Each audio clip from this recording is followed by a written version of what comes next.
dan bangga melihatnya. Taman-taman yang indah, pohon-pohon yang rindang, jalan-jalan yang tertata, dan rumputan yang terhampar membuat saya selalu rindu untuk bertemu, bercengkrama dan belajar bersama di kampus kita UIN Makassar.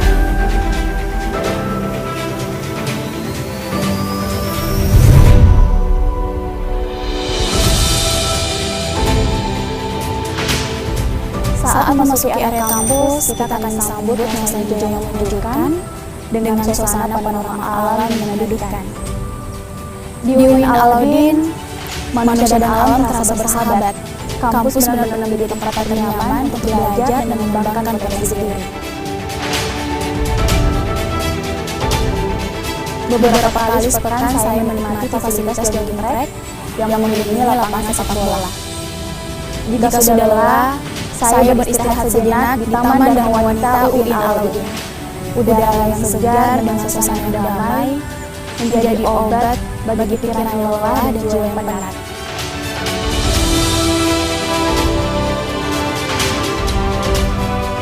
Kampus asli adalah kita, ayo kita jaga dan rawat bersama.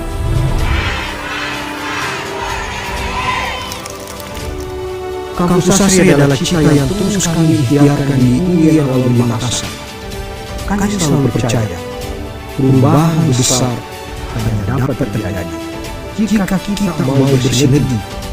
Sinergi adalah kunci. Karena sinergi pasti melahirkan energi. Dan lewat jalan itulah kampus asli bertransformasi dari cita menjadi nyata.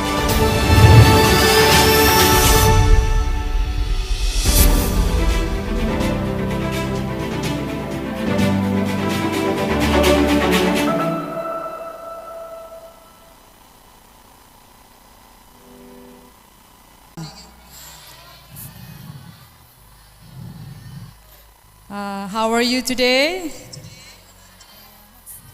Good. All right. Let's start this conference because it's almost 9:20. We are late for 20 minutes already. All right. Bismillah. The Honorable Head of English Education Department UIN Alauddin Makassar, Prof. Haja Siti Aziza, MED, PhD, the Honorable Keynote Speakers, Bapak Dr. Willy Renandia, Ibu Dr. Min Nguyen, and Bapak Didi Nuruddin Hidayat, PhD. And they are all English Department lecturers and honorable all participants of this conference. Allow me to introduce myself. My name is Serliah Nur, the moderator of today's conference. I'm very happy to see you again today. Ladies and gentlemen, before the presentation start, let me tell you how the presentation will go. So we have 3 speakers. We start from the first speaker, Bapak Dr. Willy Renandia, and after that followed by Ibu Min Nguyen, and the last one will be Pak Didin. All right. After the 3 presentation, we will have question and session answer. So I hope we have 2.5 hours for this session, and we move to another session for the parallel session. Okay, allow me to read first the CV for Bapak Dr. Willy Renandia. Okay, let me say hello to Pak Willy. Pak Willy, are you there? Yes, Yes, I'm here. Okay. Morning. Good morning, everyone. Pak Willy. How are you? Morning. I'm good. Thank you so much. Okay, for let having me read your CV first. Okay, Bapak Dr. Willy Renandia. His current position is a Principal Lecturer, ELL Department, National Institute of Education, Nanyang Technology University, Singapore. Okay, his current address, National Institute of Education, ELL Department Block, and Nanyang Work, Singapore. So Pak Willy is in Singapore now. Okay, his educational background, he graduated his bachelor degree teaching English as a foreign language in IKIP Sanata Dharma, Yogyakarta, Indonesia. He took his Master of Art teaching English as a foreign language, also in IKIP Sanata Dharma, Yogyakarta. And then his MA teaching English as a second language in 1989. He took it in University of Hawaii, Manoa, USA. And his PhD, Educational Psychology in 1993, also the same university, University of Wisconsin, Madison, USA. All right, wow. Pak Willy has a lot of teaching and scientific work. If you can see his CV, this is a long CV, the longest CV that I've ever seen, 29 pages. So maybe I just read some of the publications. As you can see here, Pak Willy has a lot of citation, more than 10,000. Wow, 10,000. Citationnya sampai 10.000. Mantap. Okay. He has many books. I've one of them, Motivation. That's his famous book ya, Pak Willy. Ada yang 5F kalau nggak salah. 5 apa? TLT. Okay then, fine. Yeah. I will read some of the selected publication or books from Pak Willy. Cooperative Learning in Language Education, Student-Centered Cooperative Learning, and the TESOL Encyclopedia of English Language Teaching, and many more. He has a lot of book chapters also. There are 27 book chapters. And journal articles. The title is Learning to Unlearn Faulty Beliefs and Practices in LT, Studies in English Language and Education. Teacher Authenticity in Language Educational, International Journal Education, and so on. There are 100. 100 Pavilion. I will spend a lot of time to read that. We can share this to the participant later. So maybe to save the time, I would invite Pak Willy to present his presentation, please.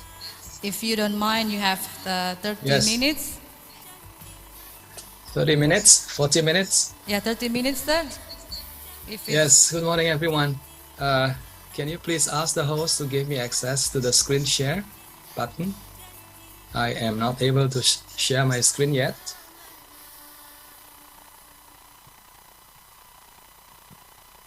Nope, not yet.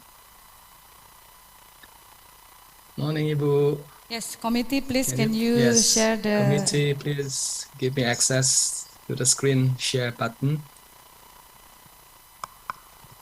While we are waiting, let me just say something about some of the chapters that I've published recently. And those chapters were co-authored with my colleague from New Zealand, Professor Nguyen Min. She's an excellent writer and her CV is longer than mine. Am I able to share my screen now? Nope, not yet.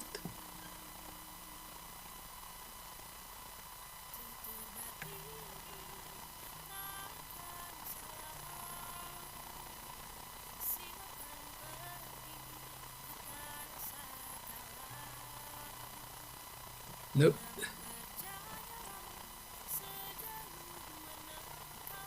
No access yet. Wait.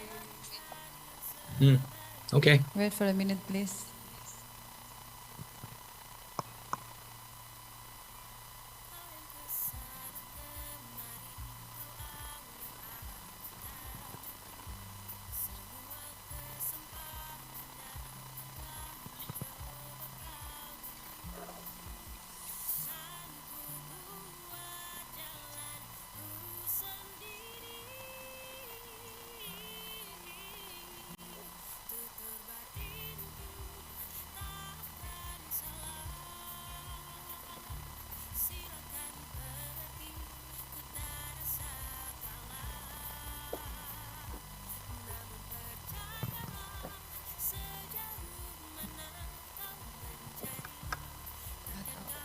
saja bisa kan, Ustaz?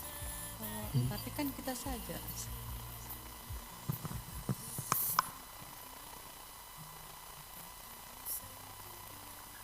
Ladies and gentlemen, if you are joining via Zoom, I would be very happy if you could turn on your camera so that I can see some of you on my screen.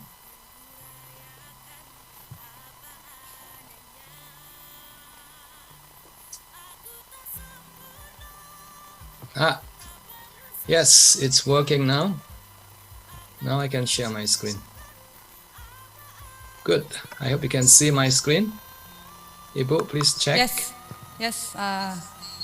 We can see your screen. Okay, very good. Sorry.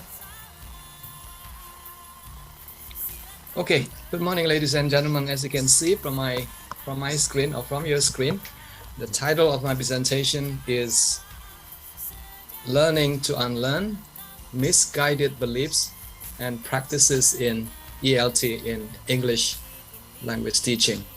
Let me just give you a very quick background as to why I am discussing this very important topic to us. I think today we know a lot about what we can do to help our students to develop their English language proficiency after they have been studying for 5 years or for 6 years and so on and so forth. Yeah. But the reality is that many of our students are still not able to speak the language. Many are unable to write in the English language. And I think you will agree with me that that is very often the case in many places in Indonesia, in many places in other countries in the region as well. If you ask Professor Nguyen Thuy Minh, for example, she is from Vietnam originally, she will also be saying the same thing, that many of our students have not been successful in learning English as a foreign or as a second language. And today I'm going to be sharing with you that some of the reasons is that many of us teachers have been doing things that are not really helping our students to develop their English language proficiency, because our beliefs about the nature of learning may not be supported by current understanding of the nature of second language learning. And maybe our practices are also not wonderful, so to speak. And because of that, you get to see things like this every year. Not every year, every now and then, you see reports in the newspaper complaining about the low proficiency of our students. And if you just put a name to those highlighted in yellow country, that can be Indonesia, that can be Vietnam, that can be Japan, that can be many other countries in the region. And the problem is the same: low English language proficiency. Are we not doing a good job as an English language teacher or as an English language educator? Let's find out together with me. And what happens typically when people complain about the low English language proficiency, when the government, when the Ministry of Education complain about the low English language proficiency, the responses, interestingly, have been something like this. Well, maybe our students start learning English when they are already a teenager or when they are already teenagers. Maybe if they learn, when they are much younger, they will be able to learn a lot more English. Another very interesting response is this: hey, maybe we should hire more native English speaking teachers. Maybe they'll be able to do a better job than us. Or my favorite example is this: hey, maybe we should teach our students more grammar. They don't speak well because their grammar is poor, and things like that. Today, I'm going to share with you that these are interesting suggestions and ideas, but I don't think they are really the source of the problems of low English language proficiency among our students. So today I'm going to share with you some ideas. Now, these are ideas that we have been implementing in the classroom, but I think the way we do it may not be the most, productive. So I refer to these ideas as misguided beliefs and practices. The first one is about the way we teach grammar. The second one is about the way we teach and the way our students learn vocabulary. The next one is about the text, the passages that we use in teaching. Number 4 is about strategies. And number 5 is this big dream that we have, that we want our students to become or to be able to speak like native English speakers. And finally, I'm going to share with you a little bit about technology and whether and to what extent technology is actually useful for language teaching, for helping students improve on their English language proficiency. The most important lesson for today, the most important message or takeaway from my presentation today is this. I think we really, really need to look at our beliefs and practices, and we should also be willing to throw away those beliefs and practices that are no longer useful. Those beliefs and practices that are not helping our students develop their English language proficiency. Let me begin with the first one. The first one is about the way grammar is taught or the way grammar is learned in the classroom. Now, very often, this is from my experience talking to a lot of teachers in different places in the region.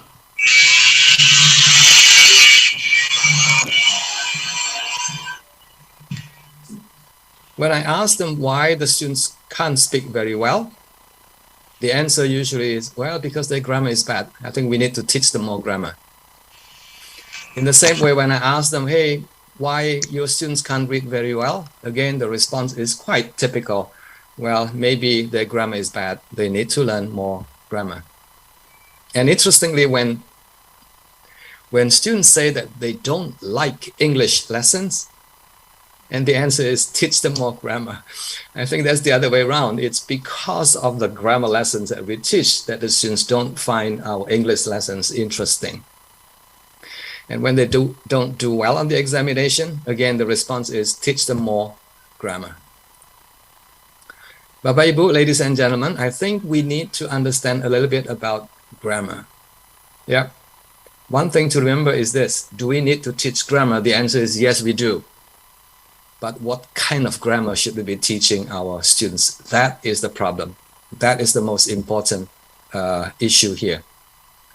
Essentially, there are two types of grammar, two types or two different ways of teaching and learning the grammar of a language. Number one is explicit teaching of grammar knowledge.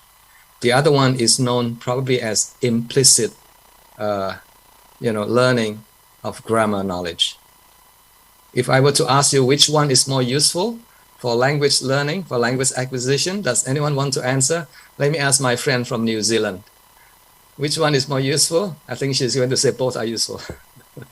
Depends on what you are going to use it for. So implicit grammar knowledge is important for fluency, language use. But explicit grammar knowledge is useful for your understanding of rules and accuracy. Good. Yes, my colleague from New Zealand is very good. She is very experienced and very knowledgeable about language acquisition. Yes, exactly.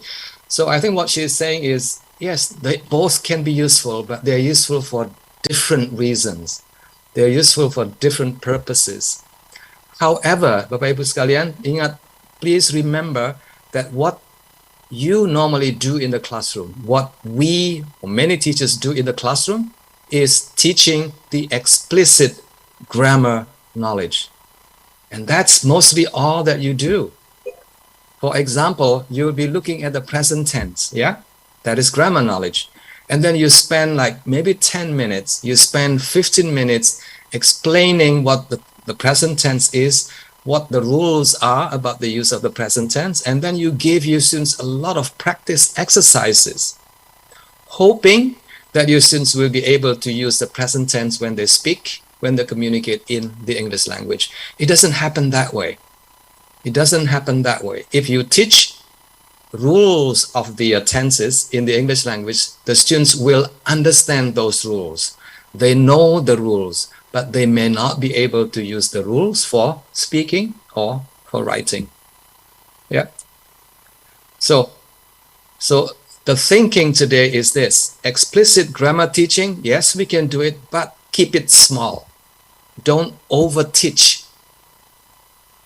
Do not overteach grammar, explicit grammar knowledge in the classroom. The other type of grammar is known as implicit grammar knowledge. This is the kind of grammar that we sort of know. We know this grammar. We learn this grammar incidentally and implicitly, usually from doing a lot of reading, usually from doing a lot of listening.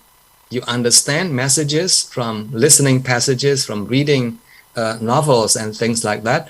And then somehow the grammar of the language stay with you. The grammar sticks in your head. You know you have it, but you can't really explain the rules of that grammar. And that is known as implicit grammar knowledge. Yeah. Now, this kind of grammar knowledge is usually learned in meaningful context. Yeah. When students understand a conversation, they may be able to infer and incidentally and implicitly learn the grammar of the conversation, for example. So it's more meaning focused. I think my message today is I think we need to teach more of this. The number 2 is more important. If you are really, really serious about helping your students to develop their ability to speak and to write and to understand the English language. I hope that message is clear. Yeah. Let me help you. Let me reinforce. Let me share with you a quote from a book on second language acquisition. And let's read this very carefully. After years and years of research, I think scholars, scientists, language scientists have come to this conclusion that the ability to speak, the ability to write, the ability to produce the language relatively easily for communicative purposes, for social and academic purposes, draws heavily on implicit knowledge. So the key word, the big word is implicit knowledge. Explicit knowledge, maybe 10%, maybe 20% is enough. Yeah, but the rest of the grammatical knowledge that the students have will have to be implicit in nature, and that will have to be acquired, to be learned incidentally and implicitly, not through our detailed systematic explanations in the classroom. So here are some questions for us to think about. Yeah, and I'm not going to respond to these questions. Some questions for you to reflect on. Yeah, so if we were to teach explicit grammar, what types of explicit grammar should we be teaching? Yeah, and the next question is how to go about teaching, those, explicit grammar that we want to focus on in the language classroom. I'm sorry, the implicit grammar. And how do we keep a balance between teaching explicit and implicit grammar? If you want to know more about what I just shared with you about implicit grammar, please feel free to download this very nice ebook that I wrote, that I co-authored with Professor Richard Day from the University of Hawaii. So you can scan the QR code. Okay, so let me move on. Again, the message here, grammar is important. We have to prepare our students. We have to teach our students to acquire the grammatical knowledge of the language. But, a large part of this grammatical knowledge will have to be implicit in nature. Number 2 is vocabulary. Words, yeah. Words are very, very, very important. However, my experience, shows me that vocabulary is very often neglected, and teachers would probably spend more time teaching grammar than teaching vocabulary. When teaching vocabulary happens in the classroom, usually the focus is on teaching individual words in isolation and in decontextualized situations. And very often the focus is on the basic dictionary meaning. Teachers very rarely continue to provide students with information about how that word is used in social context, in different situations. In other words, the pragmatic meaning of words is often not discussed in our teaching. But we do know that words are only useful when they are used in meaningful situations. And later on, when the students try to use the words, they will need to remember how those words are used in meaningful situations as well. Not in the way that we usually present the words in the classroom in this decontextualized situation. What does research tell us about vocabulary? I think this is very, very important for us to remember. That there is a very, very strong relationship between vocabulary and language skills, between vocabulary and reading, between vocabulary and listening, between vocabulary and speaking, and also writing. In other words, your ability to use the language is to a large extent determined by how many words you know and how well you know those words. Now here is a quote for us to remember. Language ability is to quite a large extent a function of vocabulary size. Yeah, and that means that the students need to know a number of words and they need to know these words very well. Otherwise, they won't be able to use these words or to be able to communicate in the target language that they are learning. Now, here is an example of a big study.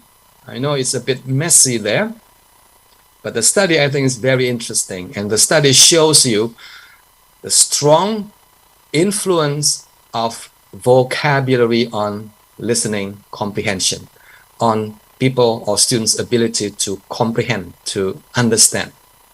Vocabulary is the number one most important element, most important factor.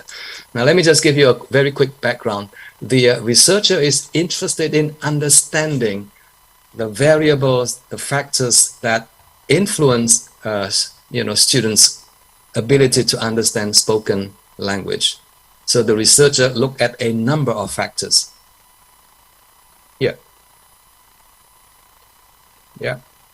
He looked at a number of cognitive strategies, mental processing, working memory strategies, metacognitive strategies, and cognitive strategies, and also other variables like vocabulary and topical knowledge.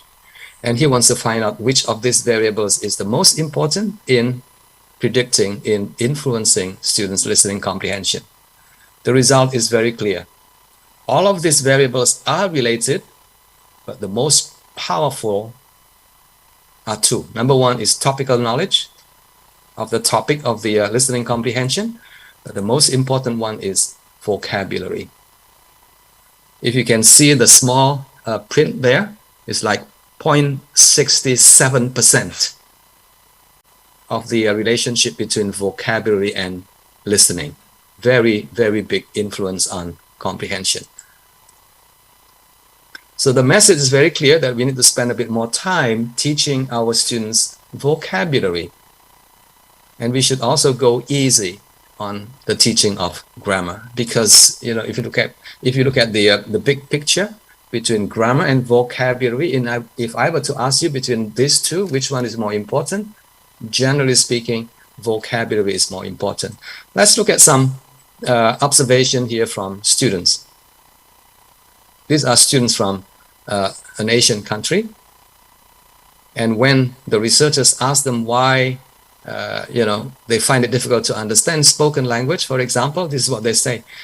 I have very small vocabulary. I think for learning English, the grammatical rules seldom change. I think that's a very, very good observation.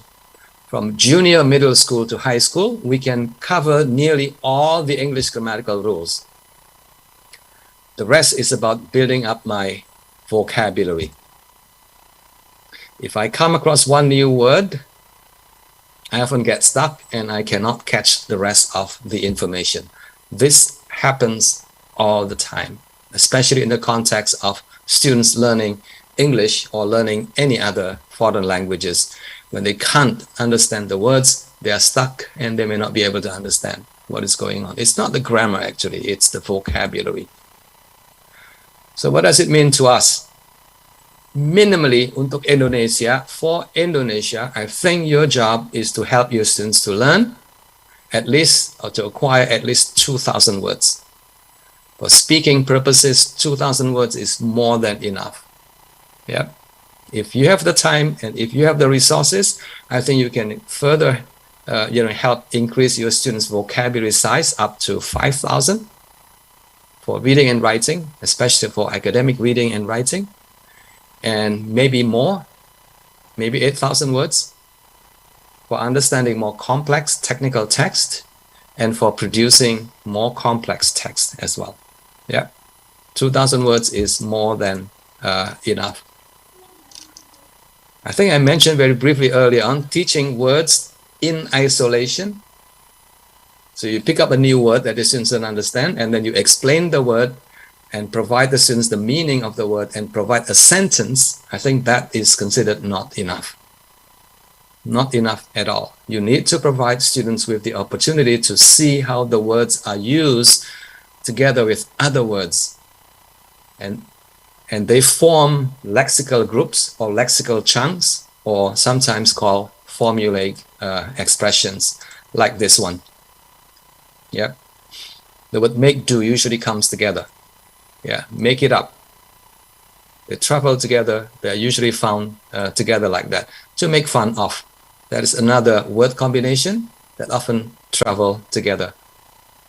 So it doesn't make sense to just teach the word make and then to teach the word fun individually and to teach the preposition of individually. That doesn't make a lot of sense to the students. Made my day, and please make up my mind. Yeah, make up my mind usually come together. Make up your mind, make up, my mind together. Let's try this. How about make your homework? Can you say make your homework? Ibu Panitia, Ibu Indi, can you say make your homework? Make your homework. Can you say that? No, you can't actually. You have to say do your homework. Why? There's no reason. It's just that do and homework, they travel together, they go together. Make your homework, you can't. Make a cake, yes. Do the bed? Can you do the bed? No, you can't. You can't say that. You have to say make the bed. Are there any reasons for that? There's no reason. You just have to learn this, word combinations together. Near contact or close contact? I think we now know that people say close contact, not near contact with COVID positive patients. And there are many other examples like that. Again, the question for you, Bapak Ibu sekalian, yes, grammar is important, but I think vocabulary is more important. Remember, your job is to teach your students to know more words and to also know how to use the words in meaningful, contextual, and communicative situations. In other words, the size is important, but the quality of their word knowledge is also very important. I have some examples here of what have been called idioms. Are idioms important? Because some of you, or some of us may be spending a lot of time teaching idioms to our students. Idioms are a little bit tricky because they are very culture bound and they may not be easy to understand and they may not be appearing very often in daily conversation. Yeah, if you can fill in the blank here, then that means that the idioms are fairly common and maybe it's a good time for you. Maybe it's a good reason for you to teach this to your students. If you can't fill in the blank, then maybe these idioms are not, should not be taught in the classroom. No need to cry over spilled. The answer is spilled, usually milk. Yep. Is that very often? I leave it to you to decide. If you feel that that is very often, then you go ahead and teach it. Penny wise and pound, the answer is foolish. I don't think this is very common. It's very commonly used in the UK, but not in many other places. Actions speak louder than words. I think that one is fairly common. Maybe you can teach them. And the last one is a friend in need is a friend indeed. I think that is fairly common. So you may also want to expose your students to expressions like this. Okay, I've done with the first two. The first one is on grammar. The second one is on vocabulary. The third one is the text that we are using. Extremely important. I think when we teach, we use a lot of reading passages, we use a lot of listening passages, and sometimes we use video materials as well. One important thing to remember is this, that the content of the reading materials, the content of YouTube materials will have to be interesting. If they're not interesting, the students will not be interested. The students will find that their attention is not focused on the text or the teaching materials that you are using. Yeah. Remember this quote from Williams from some years ago? In the absence of interesting texts, very little is possible. In other words, not much learning is possible in the classroom. Yeah, because the students will just not be paying attention to the content, and if that happens, they will not be paying attention to the language as well. Remember, content is king. Content is the most important for you to remember. The kind of contents that are emotionally appealing, the kind of contents that are also cognitively appealing as well. It makes the students feel excited. It makes students feel happy. It makes students think a little bit about the content. So this is the kind of contents that are useful for language teaching and language learning purposes. Generally speaking, I think when you use teaching materials, listening materials or YouTube materials or reading materials, your decision is very often decided by, linguistic considerations, whether the text is easy, whether the text is at the student's comfort zone, or whether the text is slightly difficult at the student's stretch zone, or whether the text is at the student's panic zone. Panic zones means the text is just completely difficult, impossible for the students to understand. Usually, teachers use number two, the kind of text that is slightly more difficult, so that the students can learn, things from you, new words, new grammatical features, and things like that. And many of you would probably say that the middle one is the best for language learning purposes, which is generally true. But today I would like us to think about other possibilities. The stretch zone, when you choose a text that is slightly difficult, essentially what you want to do is this. You want to make sure that the text, or the reading passage, or the YouTube materials contain new vocabulary, that the text contain new grammatical points, and the text present new contents as well, so slightly above the student's head. Now this is fine. However, if you think that easy text that the students can read, can view, can understand on their own, has no place in the classroom, I think we may be mistaken. Easy texts are very useful.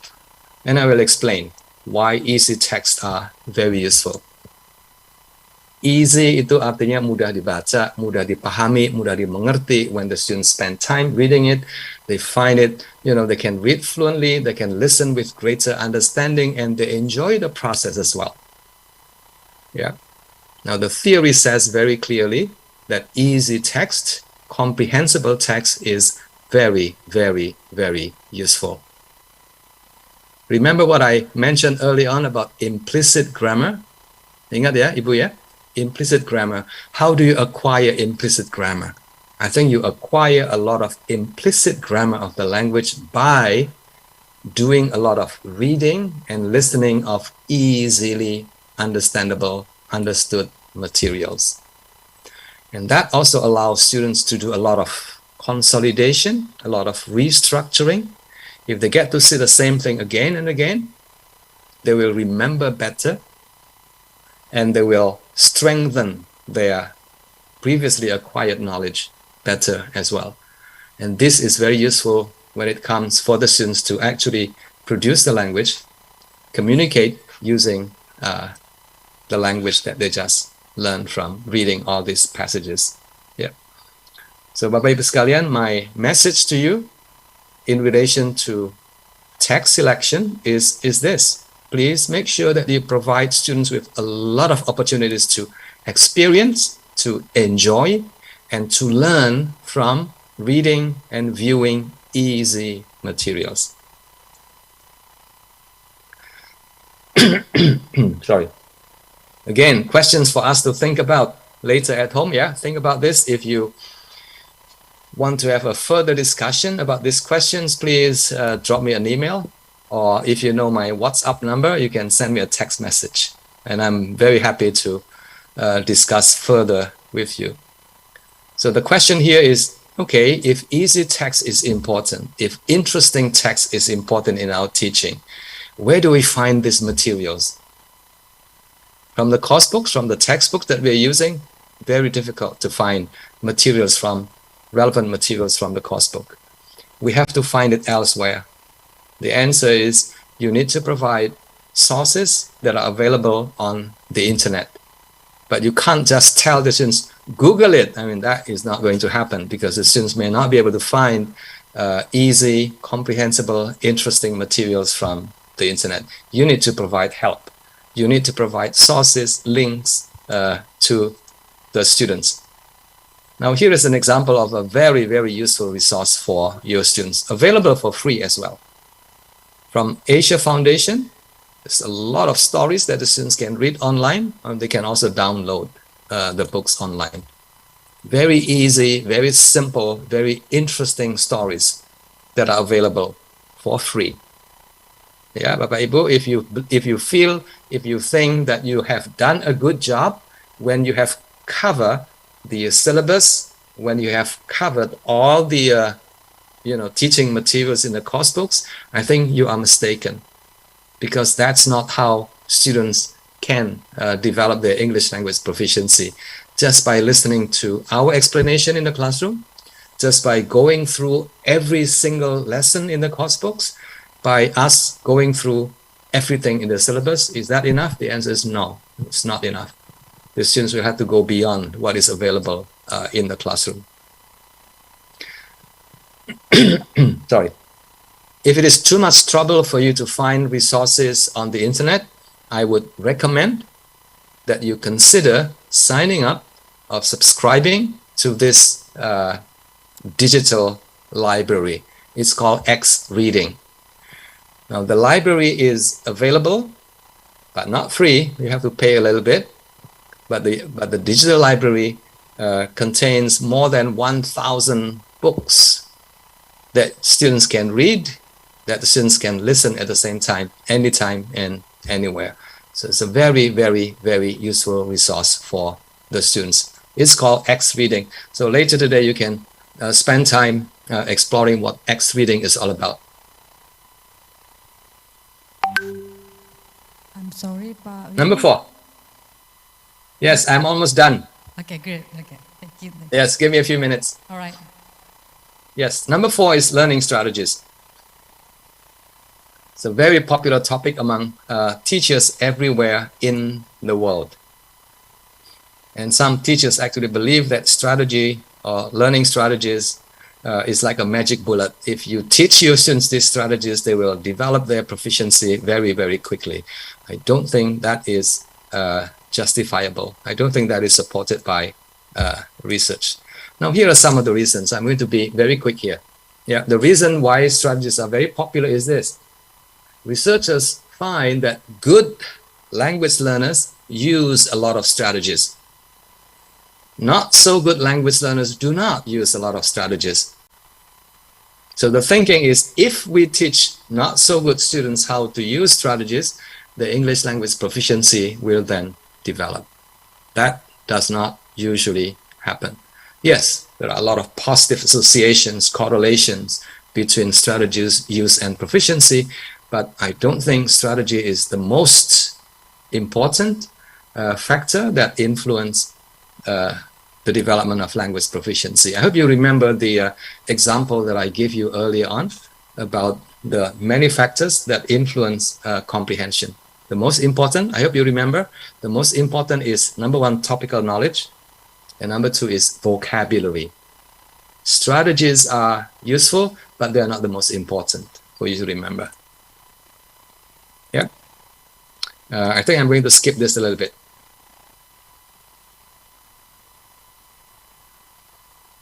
Skip. Yeah. So something for us to remember, if you are familiar with the literature on learning strategies, then you will find that there's a lot of positive correlation between strategy use and proficiency. But correlation, remember, is not causation. It's not causation. Yeah. It is true that strategy use is associated with higher proficiency, but it is also possible that it is the higher proficiency that allows students to use more strategies. So keep that in mind. Our job is to help the students to improve on their English language proficiency and not so much to improve on their strategy use. Okay?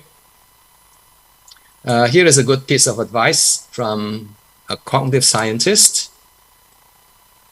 I think he has written a lot about reading, and what he says is also applicable for the teaching of other comprehension skills. Teaching reading strategies or listening strategies is a low-cost way to give developing readers a boost, but it should be a small part of a teacher's job.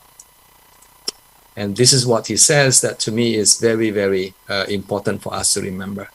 Our job as a teacher is to help the students learn more vocabulary and also develop a rich base of background knowledge. These are two things that are most important where language learning is concerned.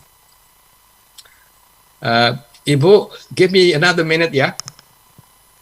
Yes. I think this is the last point that I want to get across to you. Number 5, native-like fluency.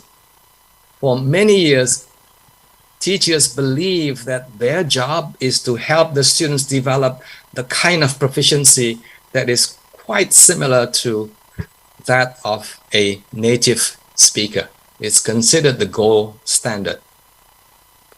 But today the thinking is very, very, very different. The thinking today is this, that learning to speak like a native speaker is not desirable and also not achievable. Not desirable because when you learn a new language and when you speak like somebody from Australia, and that sounds very weird, that sounds very strange. Yeah, if you are from Indonesia and if you speak English, you need to sound like people from Indonesia, and that is perfectly okay. You don't have to sound like somebody from the US, for example, because that will be very, very strange to me. And point number 2, English today is an international language. It is not the language that is used only in the UK, Australia, the US, Canada, and so on, but is used everywhere in the world. And because of that, today, there are a lot more non-native users of English than native speakers of English. And because of that, very interesting observation is that when non-native speakers like us, when native speakers try to speak English with people like us, very often it's difficult for us to understand them. And when that happens, usually we tend to blame ourselves, right? Oh, I'm so sorry, my English is very bad, I can't understand you. But today, the thinking is different. When native speakers speak to you and their speech is difficult to understand, I think the problem is with them, not with us. So today, the tendency is even for native speakers, they need to learn how to speak in a way that is easily understandable, that is easy to understand for people in Japan, for example, or people from Indonesia and people from other places as well. Yeah. So do not try to speak like native speakers, because even native speakers now want to be able to learn to speak like us. Yeah, so it's a different world today. So the standard now is not for our students to become or to be able to speak like a native speaker, but the main consideration is, number one, that when our students speak, we want to make sure that their speech is easy to understand, easily comprehensible by other speakers of English. More importantly, if you are preparing students to become English language teachers, then the language will have to be socially and culturally acceptable as well.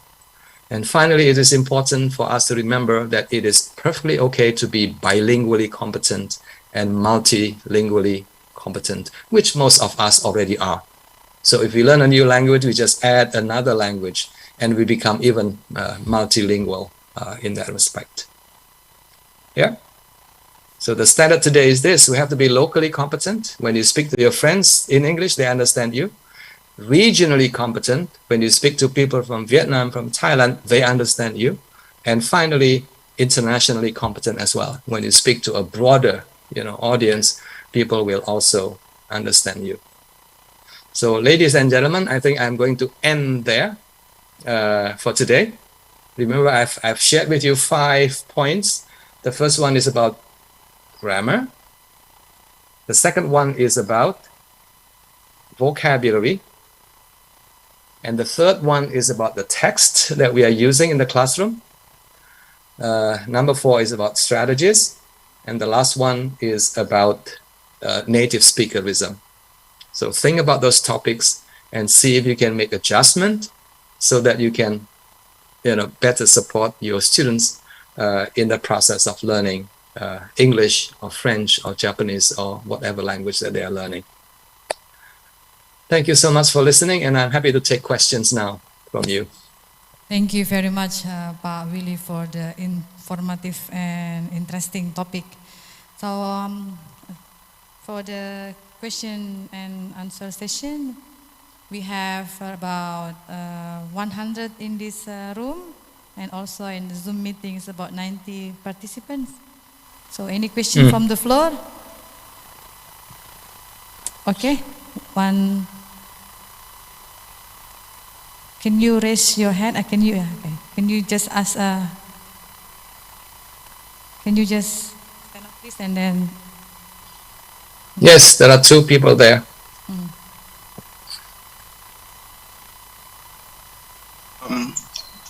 Well, I'm Betaria Sembiring Pandia. Can I ask questions now? Yes. Am I audible? Yes, I can hear you. Okay. Well, I'm interested in your statement that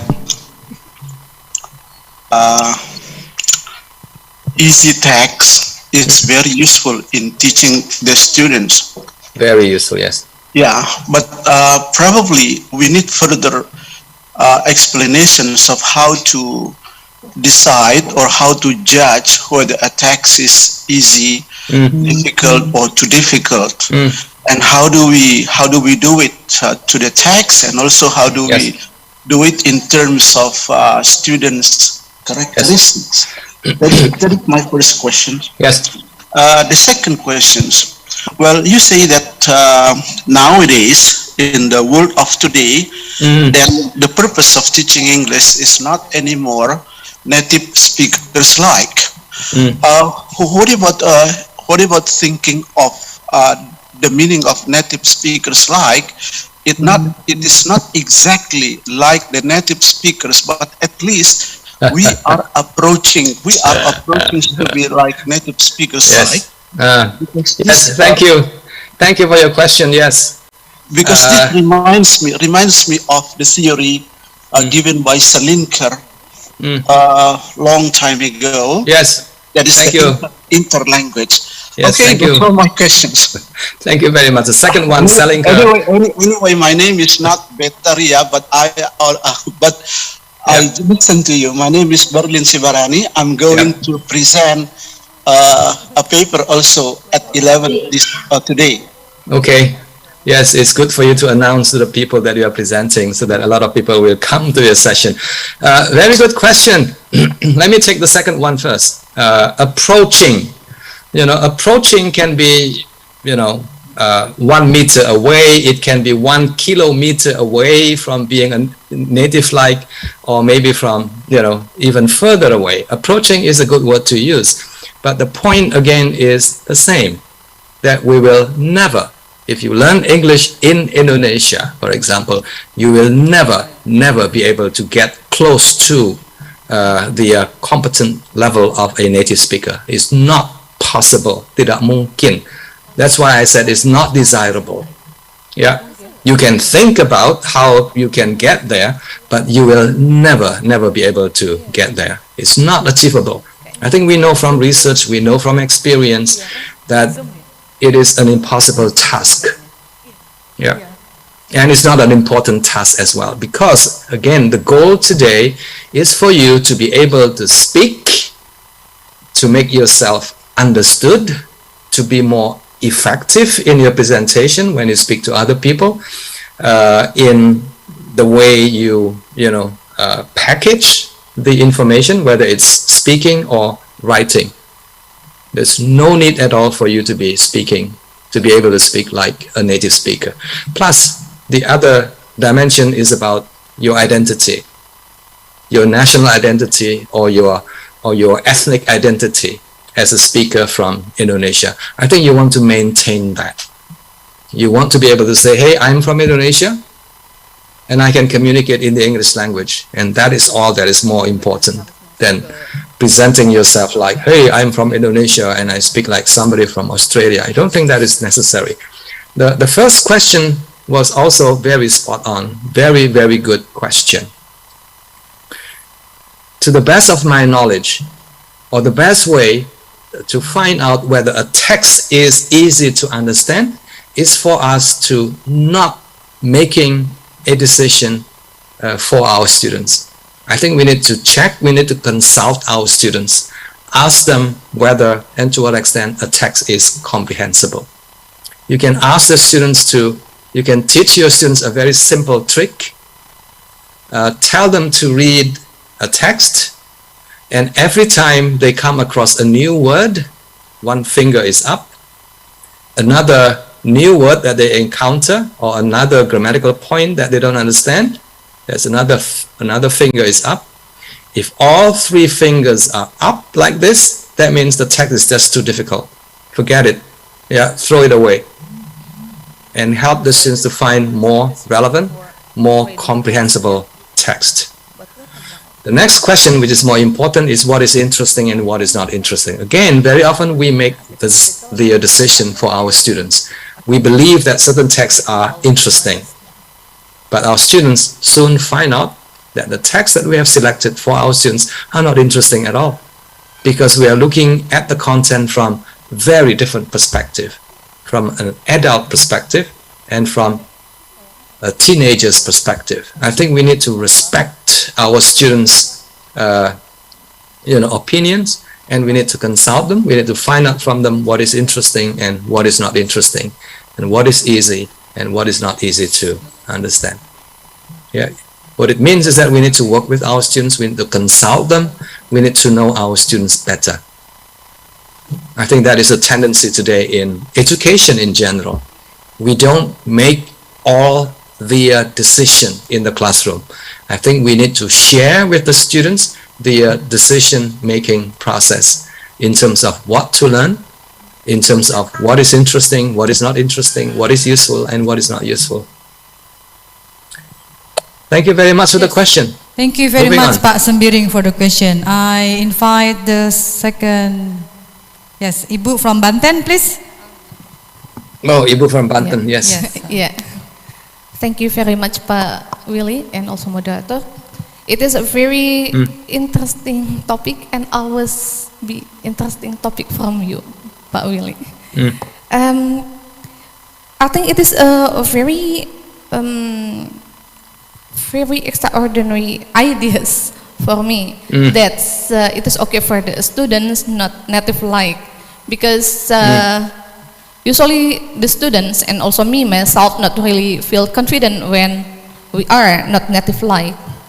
And then knowing these ideas, do you have any suggestion for me how to build students' understanding?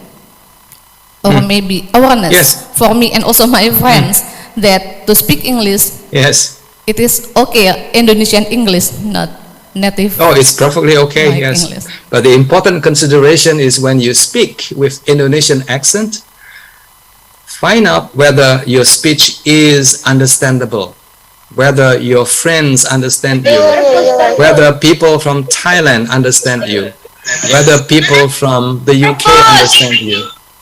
Yeah, so the criteria are different today. You do not have to be like a native speaker. Plus, it's not possible. I've been using English for more than 40 years. Am I native-like? The answer is, no, I'm not native-like. Do I want to be native-like? No, I don't want to be native-like. I am who I am. I'm happy to be me. Well, actually, when I give a presentation, academic presentation like this, I think I can say with some confidence that my presentation skill is very good. Yeah. Whether you compare me with somebody from Indonesia or from Singapore or from the UK, I think I can say that my presentation skill is comparatively, I'm good. I've been doing it, I know how to do it, and it takes quite a bit of practice. It takes quite a bit of learning as well. So the other question, which is to me is very interesting, is this: how do you help the students to develop their English language proficiency? My answer to you is provide students with a lot of easy reading and listening materials. That is the key to developing speaking and later on writing ability. But it's not going to happen in 5 months, no. It's not going to happen in 1 year. I think it takes quite a bit of time to develop the ability to use the language for communication. But the research tells us very, very clearly, students need to see and need to hear a lot of words, a lot of sentences, a lot of text on a daily basis, every single day. So if you teach in the classroom and for 1 whole hour, the students are listening to you, explaining grammatical points, or explaining vocabulary points, or explaining the generic text structure. For example, anak-anak hari ini akan dijelaskan generic structure dari narrative text, and then you spend like half an hour explaining what the narrative text is all about. Are you teaching something to your students? Yes, you do. You are teaching knowledge. You're not teaching ability. You're not teaching your students how to develop their proficiency in the English language. Students need to learn the language by doing a lot of reading, by doing a lot of listening, and by doing a lot of viewing. And the most popular is the last one, viewing. Viewing what?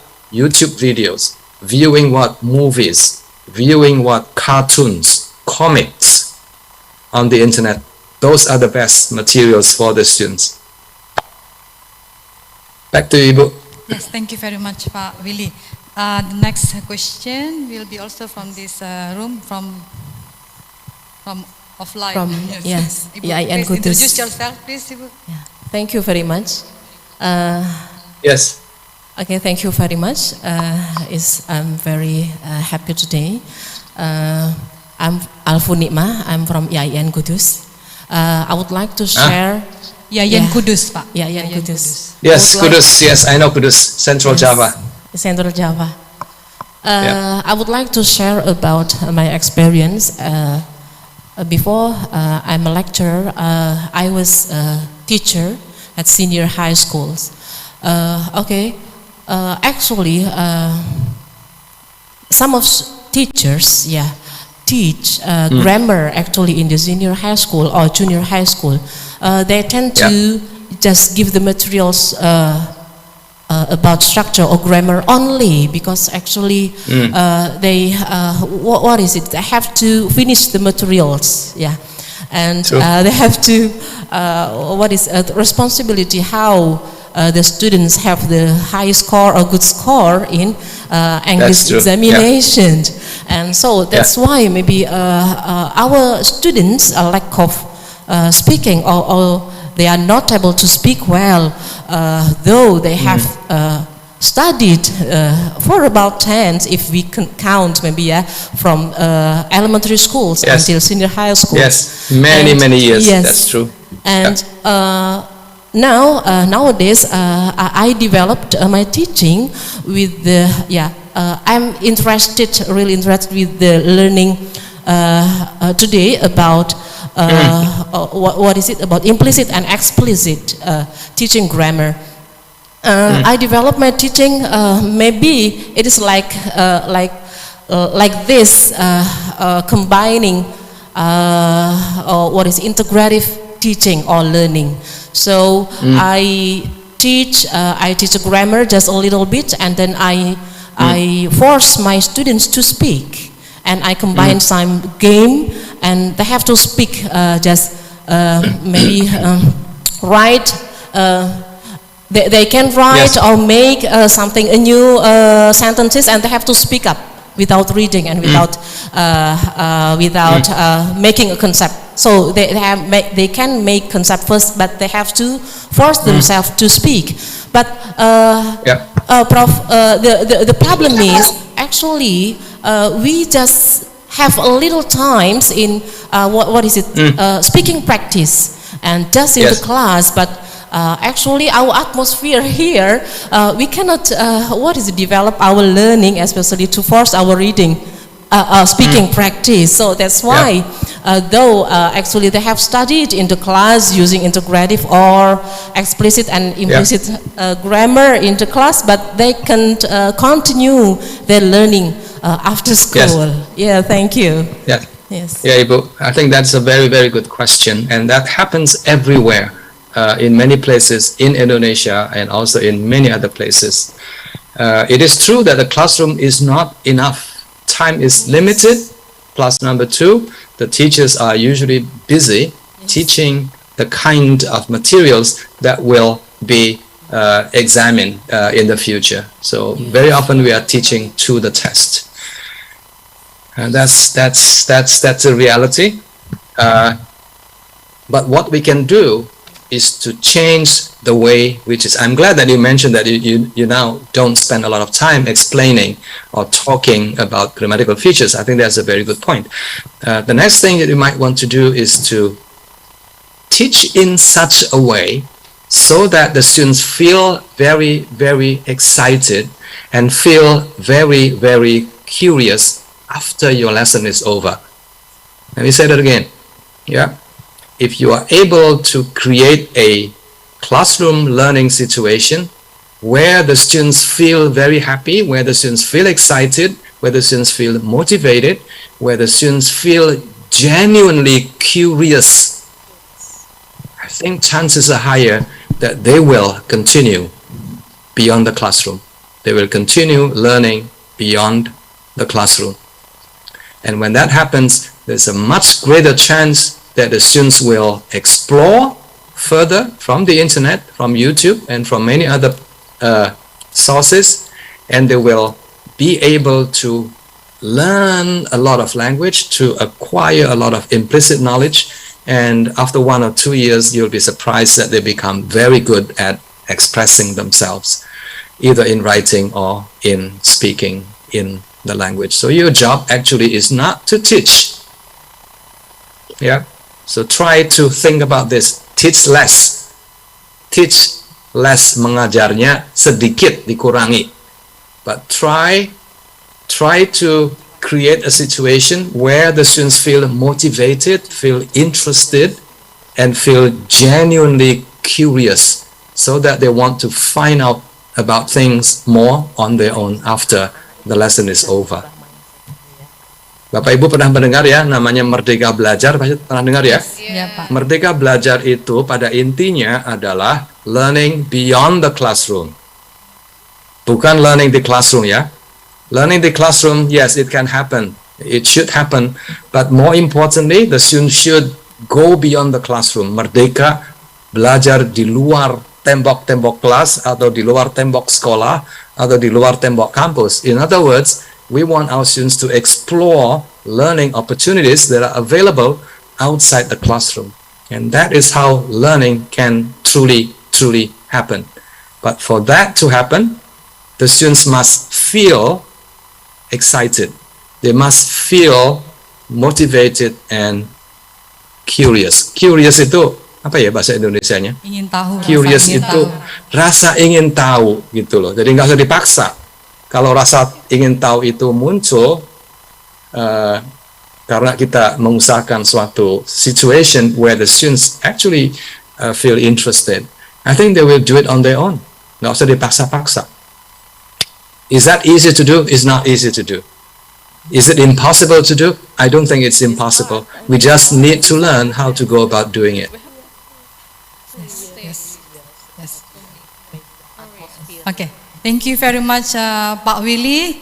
I'm really sorry because time is almost up. I have to move to the next speaker. Yes. Before we move to the next speaker, I would like to highlight some point that Pak Willy has elaborated. So there are 4 faulty beliefs and practices that Pak Willy has mentioned before. The first one is grammar. Okay, in the audience, the first one is grammar. The second one is what? Yes. Vocabulary. The third one is facts. And the fourth one, strategies. And the fifth, native-like fluency. Yeah, those 5 that Pak Willy explained to us. So we as a teacher, as a lecturer, we make adjustment, just Pak Willy suggested to us, make adjustment in the classroom and we support our student. Is that right, Pak Willy? Okay then, fine. Excellent summary, yes. Thank you very much. Thank you very much, Pak Willy, for your time, for your excellent presentation. I'm really sorry we have to move to the next session because Ibu Nguyen has to also leave at 12 p.m. So thank you very much, Pak Willy. Yes. Give applause to Pak Willy, please. Communication. Terima kasih banyak Pak Willy. Sampai jumpa di conference or seminar yang berikutnya. Thank you. Terima kasih Pak. Okay. Thank you very much. Thank you very much. Alright, Ibu Nguyen, are you there? Yes, she's there. Okay, thank you very much. Alright, our next speaker is Ibu. I call her Ibu. Maaf, Ibu Min. Yes, Ibu is. Ibu Min Nguyen, yeah. So she is from New Zealand. Her research expertise, pragmatic and interactional competence in a second language acquisition, heritage language learning, and language teaching materials evaluation. Her qualification, she graduated her undergraduate at Hanoi Foreign Language Teacher Training University. And she continued her postgraduate study in QUT, Queensland University of Technology, 1999. And then her doctoral degree, PhD, also in language teaching and learning at University of Auckland in New Zealand, 2005. Her employment history, nowadays, Ibu Min is Associate Professor, Deputy Head Research English Language and Literature ELL, National Institute of Education, Nanyang Technology University. The same as Pak Willy, yeah? I think she has moved to New Zealand. Oh yeah, that was in 2018 and 2020. That was my previous position. Yeah, previous position. So now you are in New Zealand, yeah, University of Auckland. Okay. No, Otago University. Sorry, Pak Willy? Otago. Oh, University of Otago. Oh. In South Island, very cold. So you see that I'm sneezing at the moment. I'm very sorry for that. Yeah, okay. Oh yeah, the University of Otago. But is it still in New Zealand? Because I saw. Yes, that's New Zealand. Yeah, okay. Okay then. To save the time, I invite Ibu Dr. Min Nguyen from University of Otago. She is going to talk about using text to facilitate second language pragmatic competence. Please, Ibu Dr. Min Nguyen, time is yours. Make our students curious, then learning beyond the class.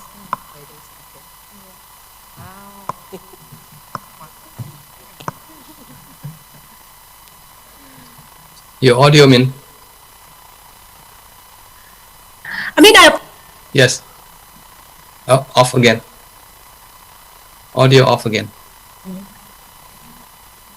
Right. Yes. Can you hear me now? Can. Right. Yes.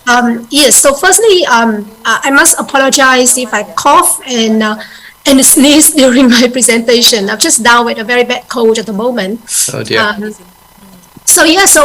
In my talk, I'll touch on how to create opportunities for developing implicit language knowledge, which Pak Willie discussed in his presentation. So it's like a very nice follow-up from his presentation. So I'm going to talk about an important component of communicative competence, which is pragmatic competence. Pragmatic competence is often neglected in the second language classroom, but we know later that it's very important component to develop. So I'm going to talk about using tasks, so communicative tasks, in order to facilitate, right, implicit knowledge development. So one thing we should notice about implicit knowledge is it can't be taught. Okay, you can't teach it directly, but you can create activities, instructional activities, in order to facilitate the development of implicit knowledge. All right, so you can get students to practice in order to develop their ability to use language spontaneously and fluently. I'm going to begin with some brief background on what pragmatic competence involves and why it matters in language teaching. And then I will draw on some recent research on task-based teaching of pragmatics in order to present the kind of tasks that we can use in order to promote communicative competence, as well as how to select tasks for different levels of proficiency. Okay. All right. Let me just move on to the next slide. Okay. All right. So that's my contents. All right. So because of time, I'm not going to get you to do the task. Right. Just give you like a few seconds to look at the examples here. So this is an email from a student to a professor. Okay, and the example is from Iconele Second in 2016.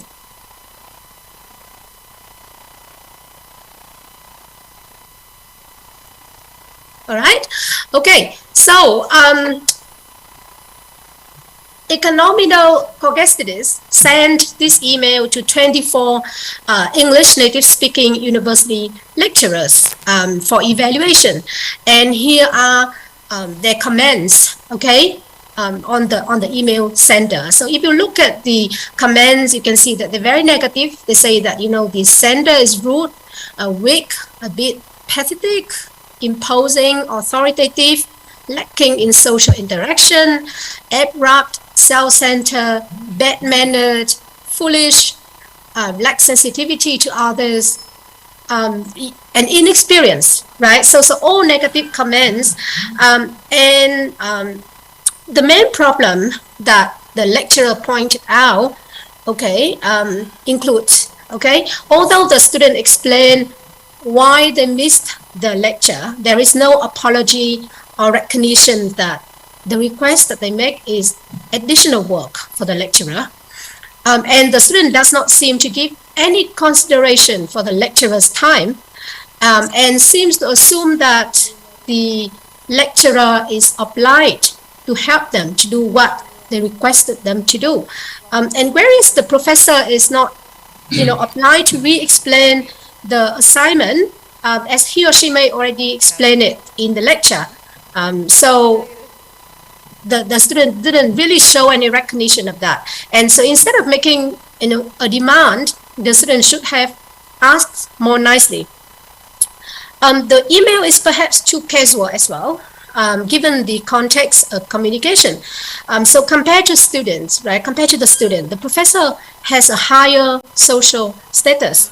And although they may know each other, right, in the capacity of their institutional roles, as professor and students, they're not friends or they're not families, right? So in other words, the email is not considered appropriate given the student-professor relationship and the nature of the request. All right, and thus explain why it is negatively evaluated by the lecturers, by the professor in the study. So this example shows that effective communication requires more than just knowledge of vocabulary and grammar.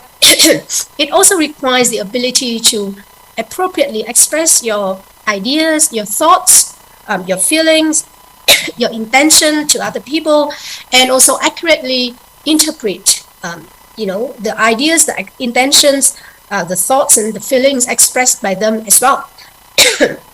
So in other words, in order to be able to communicate effectively in a range of social situations, our second language learners need to know or need to develop not only linguistic competence, but also pragmatic competence. And pragmatic competence is the knowledge of how to say, what to say, to whom, and when. And this knowledge involves, knowledge of social norms, governing language use like politeness, directness, taboos, formalities, as well as knowledge of language forms for expressing your communicative intentions, in accordance with participants, settings, topics, for example. So I'm going to go over some, concept in pragmatics. And you can find those concepts, in most English language teaching textbooks, right? So central to pragmatic competence, and when we say, we have to help our student to develop pragmatic competence, what do we mean, right? So looking at pragmatic competence, we have, for example, speech acts. That means, using utterances to carry communicative function, for example, buying tickets, exchanging opinions, asking for help. So how can you do that, in English appropriately for the context and for the audience and for the purpose of communication? You also need to know pragmatic routines. So pragmatic routines are formulaic expressions such as no problem, nice to meet you, that'd be great. And formulaic expressions are very important for fluency, for fluent language use, but they're very challenging for our students because they require precise use of language resources. And meaning will be misunderstood if they don't use language precisely. For example, in English, we say no problem rather than no problems, right? Although both are grammatically correct, native speaker prefer no problem, right? Rather than no problems.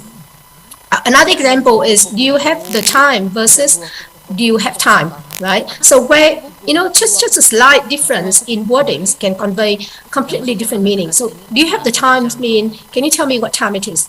Versus, do you have time in, are you busy? Can we talk? All right, pragmatic markers, like so, well, actually, I think they're very important too, because they can help our students to organize their discourse as well as to interact with their audience, to convey an attitude, right, a stance. Interactional management skills like having a small talk, turn taking, opening, closing conversation, how to manage the topic, how to shift the topics, and conversational implications, meaning understanding implied meaning. For example, when someone make an irony, sarcasm, or indirect criticism or teasing in an indirect manner, then we expect our student to be able to interpret those intentions as well. Very complex, right? So why does pragmatics matter? Now, the way that people use language to carry out communicative functions varies depending on their first language and first culture, right? There are other factors such as gender, age, occupation, identity, but overall, generally speaking, members of the same discourse community tend to convey their communicative intentions in a same way. And in a way that is consistent with their social cultural norms, their linguistic conventions, and those norms and convention may vary from culture to culture, from language to language. So if you look at this interesting study conducted by Iconele 2009, this is a very classic example of cross-cultural and cross-linguistic variations in pragmatics. So the researcher, OGMN, sent this situation, right? You were sick and missed a lecture. Now ring up a fellow student and ask if you can borrow his or her notes. So she sent this scenario to 400 university students in the UK, Germany, Poland, and Russia. So 100 per group. And this is the result, right? You can see very clearly that languages are so different in the ways that they express requests. Now, in English, most requests are expressed via the question format. So, English speaker would prefer a question, right? Asking question when they make requests rather than issuing a demand. Okay, so only four out of 100, right? 4% of the request of the responses contain an imperative request, like get the notes for me made, but 97% contain a question. Would it be okay if I borrow your notes? Whereas if you look at other languages like Russian, for example, the ratio is so much smaller, right? The ratio between imperative request and question so much smaller. So because of the variation, a great challenge for many second language learners, when communicating across culture is to achieve the intended communicative effect. So they may lack the cross-cultural awareness to accurately judge what is appropriate to say or what is not appropriate to say, or how to say it appropriately to someone from a different culture and in a particular social setting. And as a result, they may say things in a grammatical, correct manner, but they still may convey the wrong message and offend their audience, as we have seen in the example provided by Iconele Second. Okay. All right. Let me just move on to the next slide. Oops. Okay. Yep. It's not this one. Yep. Okay. So for this, the point here is we have to teach pragmatic competence, but can it be teachable? Can it be teachable, and how? And research has shown that pragmatic is learned very slowly if we don't teach it deliberately. Meaning, if we, like for a student in a target language community, right, they may pick up pragmatics gradually, but it may take a very long time, and not efficiently as well, because there may be pragmatic features that are too subtle for them to notice by themselves. Okay, so we have to teach pragmatics.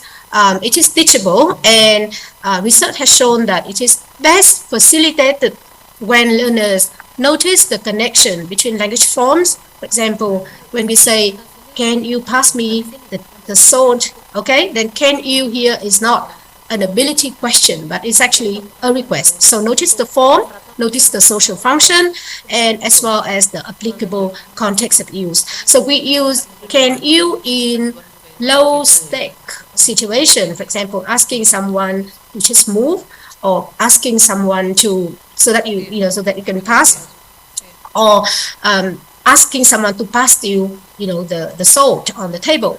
So small requests. For high stake situations, like for example asking your professor to extend the deadline your assignment or asking your boss for a pay, like for promotion, for example, then it's a high stake situation, and you can't use the can you request form. You have to use more sophisticated forms. And the second condition is when students have a lot of for practicing language, okay, in meaningful context. So for this exactly reason, that task-based teaching is considered very beneficial for pragmatic development, because it provides learners with opportunities for meaningful use of language, for communication, as well as opportunities for noticing, right? Noticing the form, the functions, and the context, how they go together, as well as noticing errors in their output so that they can improve. All right, so I'm going to talk about task-based teaching now. So firstly, what is a task? So a task is an instructional activity designed in such a way that creates a need for learners to engage in meaningful communication to achieve a communicative goal. The aim is to enable learners to acquire language naturally, okay, through using it. So a task, according to Alice, 2003, a task is a work plan, okay? So there is a procedure to follow, and it is different from, just having a free-flowing conversation. And tasks can either imitate real-world situation or encourage language use that is similar to real-world interactions. And tasks can involve any of the four language skills, or a combination of both receptive skills and productive skills.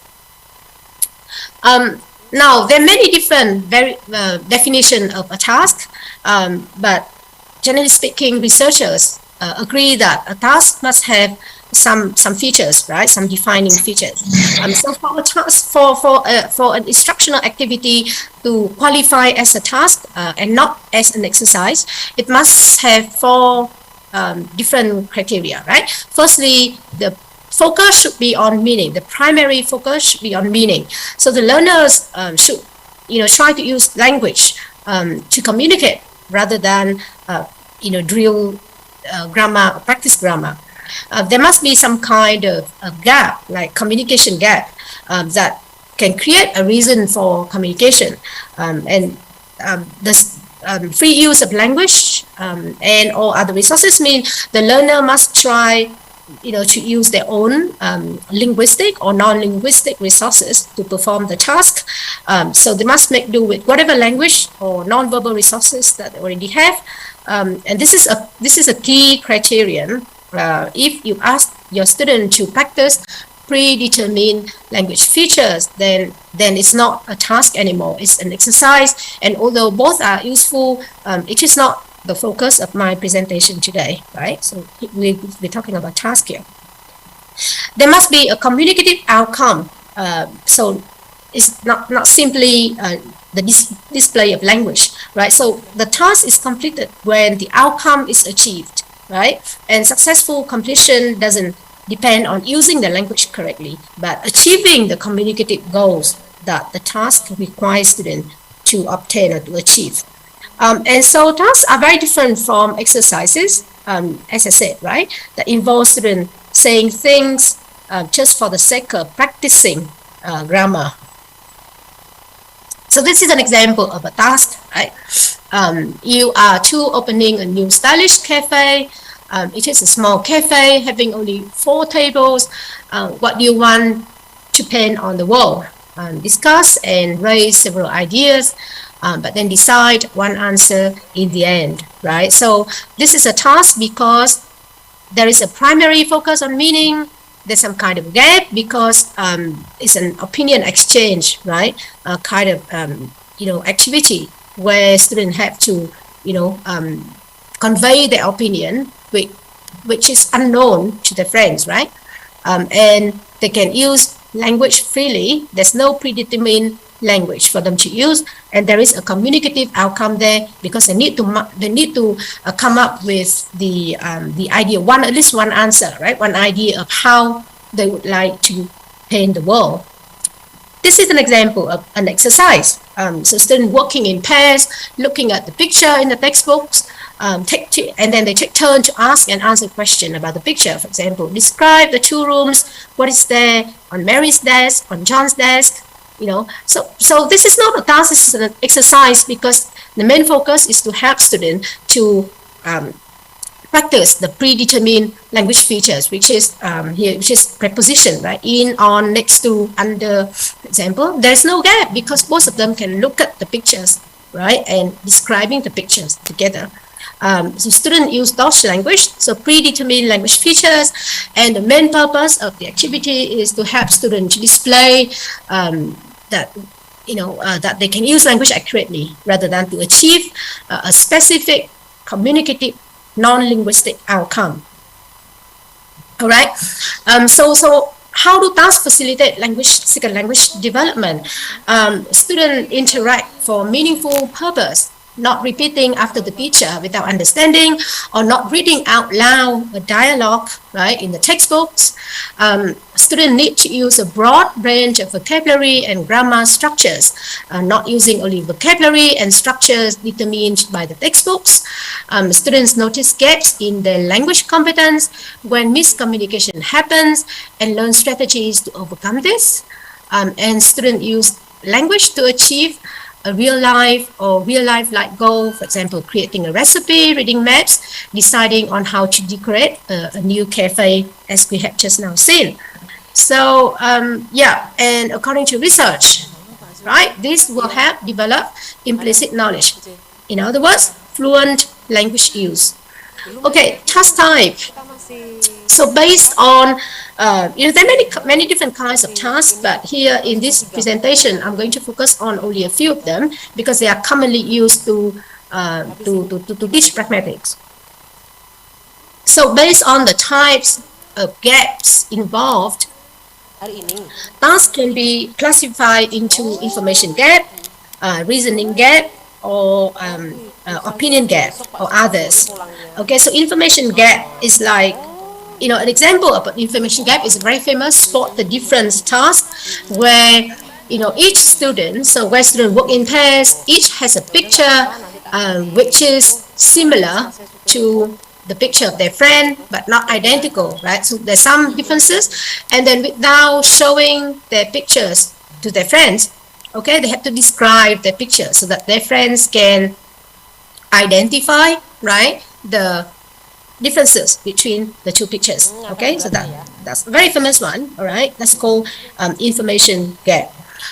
Reasoning gap activity or reasoning gap task is the kind of task where learners have access to the same information which they need to use to reason something out or to make a decision. All right, so usually we have problem solving and decision making. That kind of tasks are reasoning gap. For example, students work together in groups to develop a travel plan based on their budget, or they decide, for example, on what items they need to take with them when they leave a sinking ship, okay, to arrive on an island or deserted island. Okay, we see some example later on. Opinion gaps involve like discussion, debating, and we also have role play simulation as well. And tasks can also be, either focused or unfocused, right? So focused tasks are designed to elicit the use of some specific predetermined language features and usually used in task-supported teaching to encourage free practice of the target feature. Unfocused tasks are more generic in nature and they are often used in task-based teaching. So even in unfocused tasks, right, although the learners are not expected to use specific language, we can actually predict, right, what kind of language they may need to use or what kind of vocabulary they may need to use in order to complete the task. Okay, right, so in teaching pragmatics, tasks are used to create meaningful social cultural context for language use, and there are four kind of tasks that are usually commonly used in teaching pragmatics: role play, simulation, storytelling, or narrative tasks. problem solving, decision making, or opinions exchanges. Okay, so the first one, role play simulation. So this task comes from Kim and Takuchi 2016. This is a collaborative writing task, right? In order to encourage students to practice making requests in English. Okay, and Kim and Takuchi, right, use this task for 49 Korean female junior high school students, and they found that the tasks are very useful because they promote discussion and co-construction of pragmatic knowledge, and that helps students to develop a better understanding of form, function, context, connections. Okay, so take a look at the example on the screen here.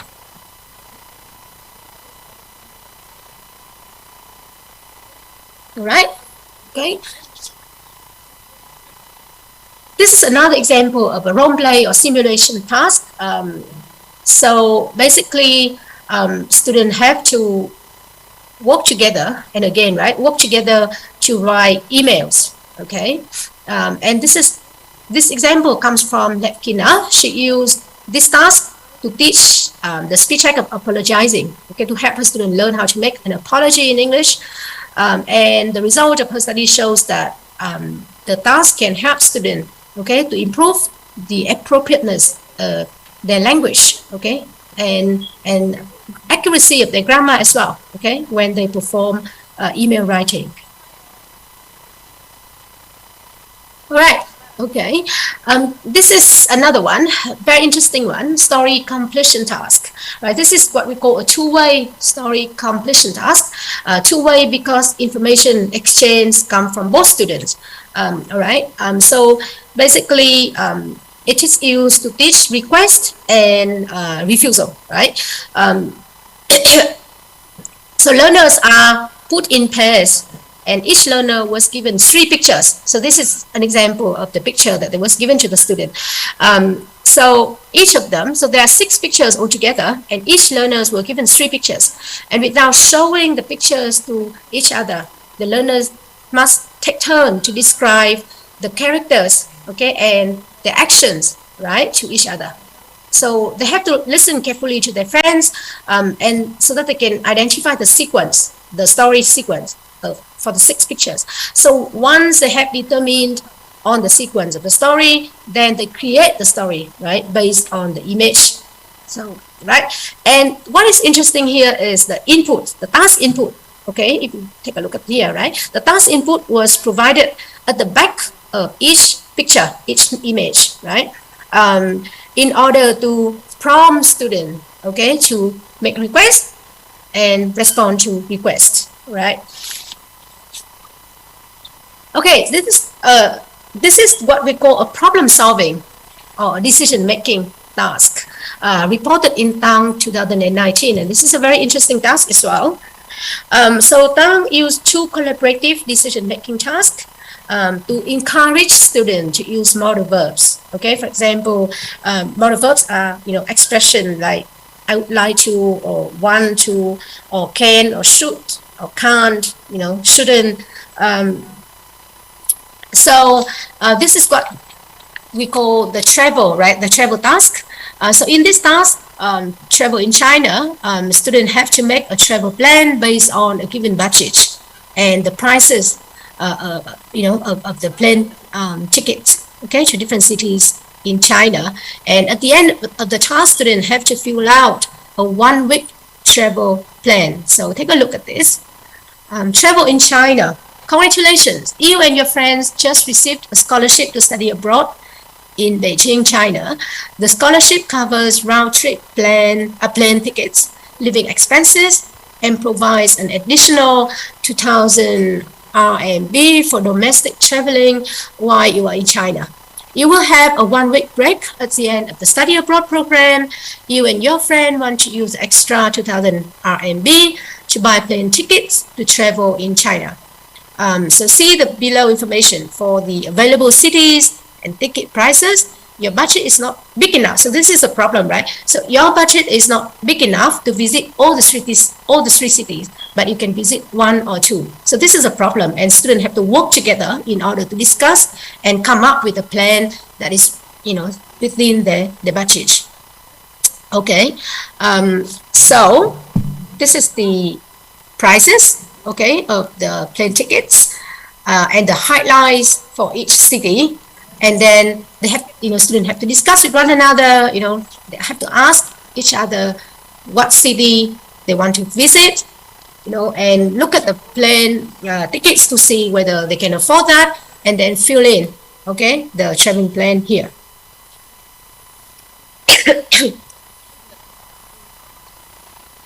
So this is another example from Gilbert and Baron 2013.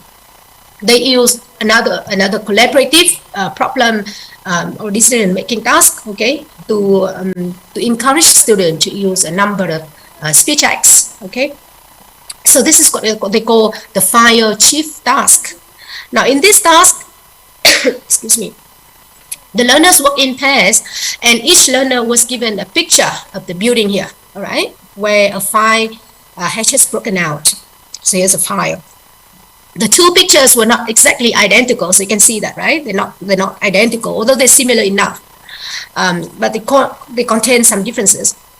So without showing their pictures to each other, the learners were instructed to collaboratively decide, what they have to do in order to save as many people as possible, right? Right. This is the second task, the party task, which is also very interesting. The learners were presented with a role play.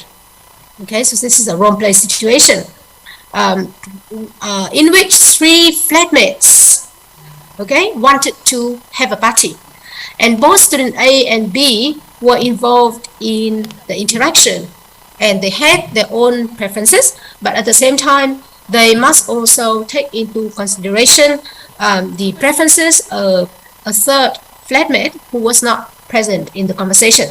So that person's name is James. So each learner's preference were indicated in their own role play cards, and they can't show their role play card to one another. So again, they have the information with them. They can't show to their friends, okay? And together they have to discuss a plan for their party, taking into consideration the preferences of each other as well as James, okay? I'm sorry, Ibu Min, you still have 5 minutes? Is that okay? Very quick. I'm all right. So opinion exchanges is another pragmatic task that you can use to encourage students to to use speech acts. So an example would be like this one from Abe and Rover 2019, where students just chat with each other, right, on the internet, and they have to define success, and they can discuss and raise several ideas, but they have to decide on one answer in the end. And what is important to notice is opinion exchanges may likely occur in the format of free flowing conversation. So it is very important for us teachers, to specify an observable outcome in order to encourage interaction among learners. So for example, learners can be asked to justify their point of view, evaluate the ideas of other people, find commonalities and differences between their opinions and that of their partners, or rank or brainstorm ideas. So this is an example of, the first one, right? Example of a discussion question that doesn't have an observable outcome. Discuss which places tourists to your country should visit. So this is not a good question because it doesn't indicate an outcome for students to achieve. But if we turn it into list the 3 most interesting cities or places in your country and why people should visit them, then we indicate an outcome that students have to achieve, right? Because they have to come up with a list of 3 cities and a list of reason, okay, justification for their choice. Okay, another example is, what advice would you give this person? This is not a good discussion task because there's no observable outcome. But if we change it into discuss your ideas, then agree on the 2 best suggestions. then it will give student directions, right, of what they have to achieve out of the task. All right. Okay, so selecting tasks for low and high proficiency levels. Now, tasks vary in their complexity. Okay, so tasks are not equally created, and we have to choose the task carefully for our student, right? So I'm going to talk about, maybe I don't have time, so I just give example of each. So in pragmatics, task complexity typically varies along two dimensions, right? Interactional demands and reasoning demands. And interactional demands are related to the characteristic of the interaction, especially the participants' role relationship. For example, relative power, who has more power, who has less power, social distance, meaning how well they know each other, and how imposing their communicative act, okay, can impose on the other participant. Reasoning demands are related to the amount of reasoning that they need to have in order to carry out the task. So let me just give you an example of interaction demands.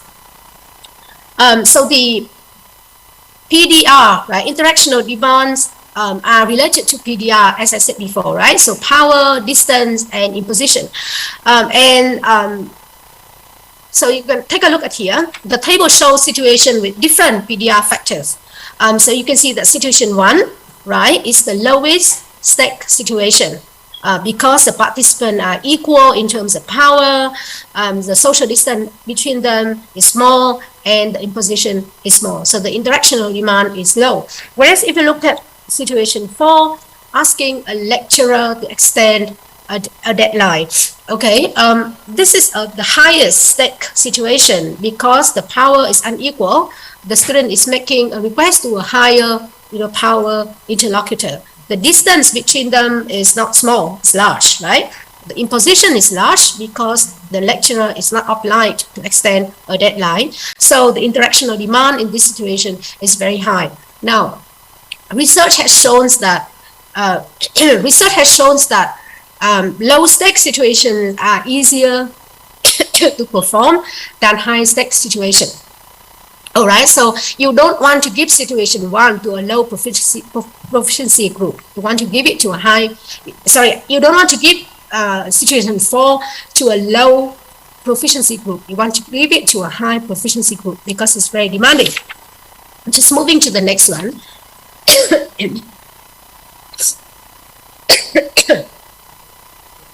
So reasoning, amount of reasoning required, I'm so sorry. Now, one way of varying the level of reasoning demand is to manipulate the participant goals. So in task-based teaching, tasks can have either convergent participant goals, where learners share a common goal. Okay, for example, where a group of learners agree on a list of objects that they can take with them when leaving a sinking ship to survive on a deserted island, for example. But tasks can also involve divergent participant goals. That means the learners have different or even conflicting goals to accomplish. Like, for example, in a debate, learners can be assigned different viewpoints on an issue, and they have to defend their position and refute their friend's argument. So tasks with convergent goals require less reasoning. That's why they are less challenging to perform. So if you recall the role play, right, the party task that I have just shown you before, when student A and student B and James, okay, have the same goals, it is a simple task. But when they have different goals, for example, one student say you can invite 7 friends, but the other student condition is just bring 4 friends. So you can see that there's a conflict of interest there. So that makes the task more complex because it requires more justification. So don't give it to a low proficiency learner group because it's challenging to perform. Okay, so other factors to consider when you design a task is using task input, right? Simple versus complex language. Okay, simple language means, task instruction that contains high frequency words, so words within 2000 level, and simple sentences. topic, familiar versus unfamiliar. Okay, familiar topics are usually school life, family, friendships. Unfamiliar topics could be something that are outside of students' personal experiences, like workplace, okay, if they don't work. Outcome, single versus multiple, okay. Single outcome is like in a debate, or in a discussion task, students have to state their opinion and justify the opinion, okay. There's only one outcome, which is stating your opinion, justifying your opinion. Whereas in a complex or multiple outcome task, they have to not only indicate their opinion, justify their opinion, but also justify why they don't agree with other people's opinion. So they're double task here for them to do. Okay. So when we choose tasks for low proficiency groups, make sure that we give them low stake situation, meaning situation involving, equal power relationship, familiar participant, small position. We give them contextual information so that they don't have to infer the information. Convergent goals, if it is a collaborative task, okay, students should have the same goal to achieve. Simple input, familiar topic, simple outcome. Whereas for higher proficiency learners, we can be confident to give them higher stake situation, for example, unequal power, unfamiliar participant, large imposition, where they have to negotiate more and use more complex language in order to achieve their communicative goal.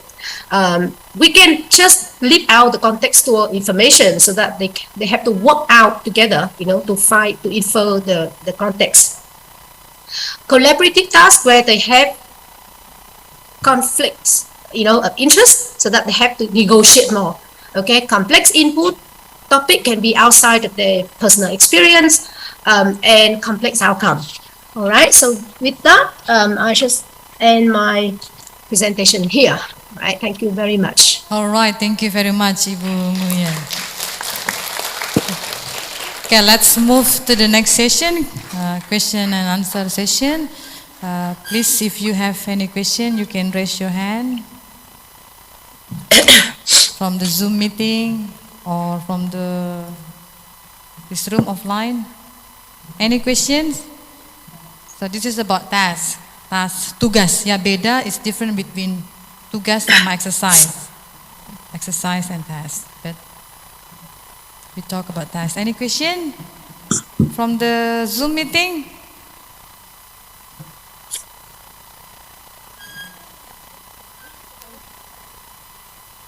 Well, no. Okay.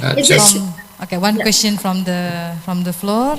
Ibu, can you introduce yourself again, please? Thank you very much for the time. I'm Alfunima from IAIN Kudus. I think it's a great presentation. There are many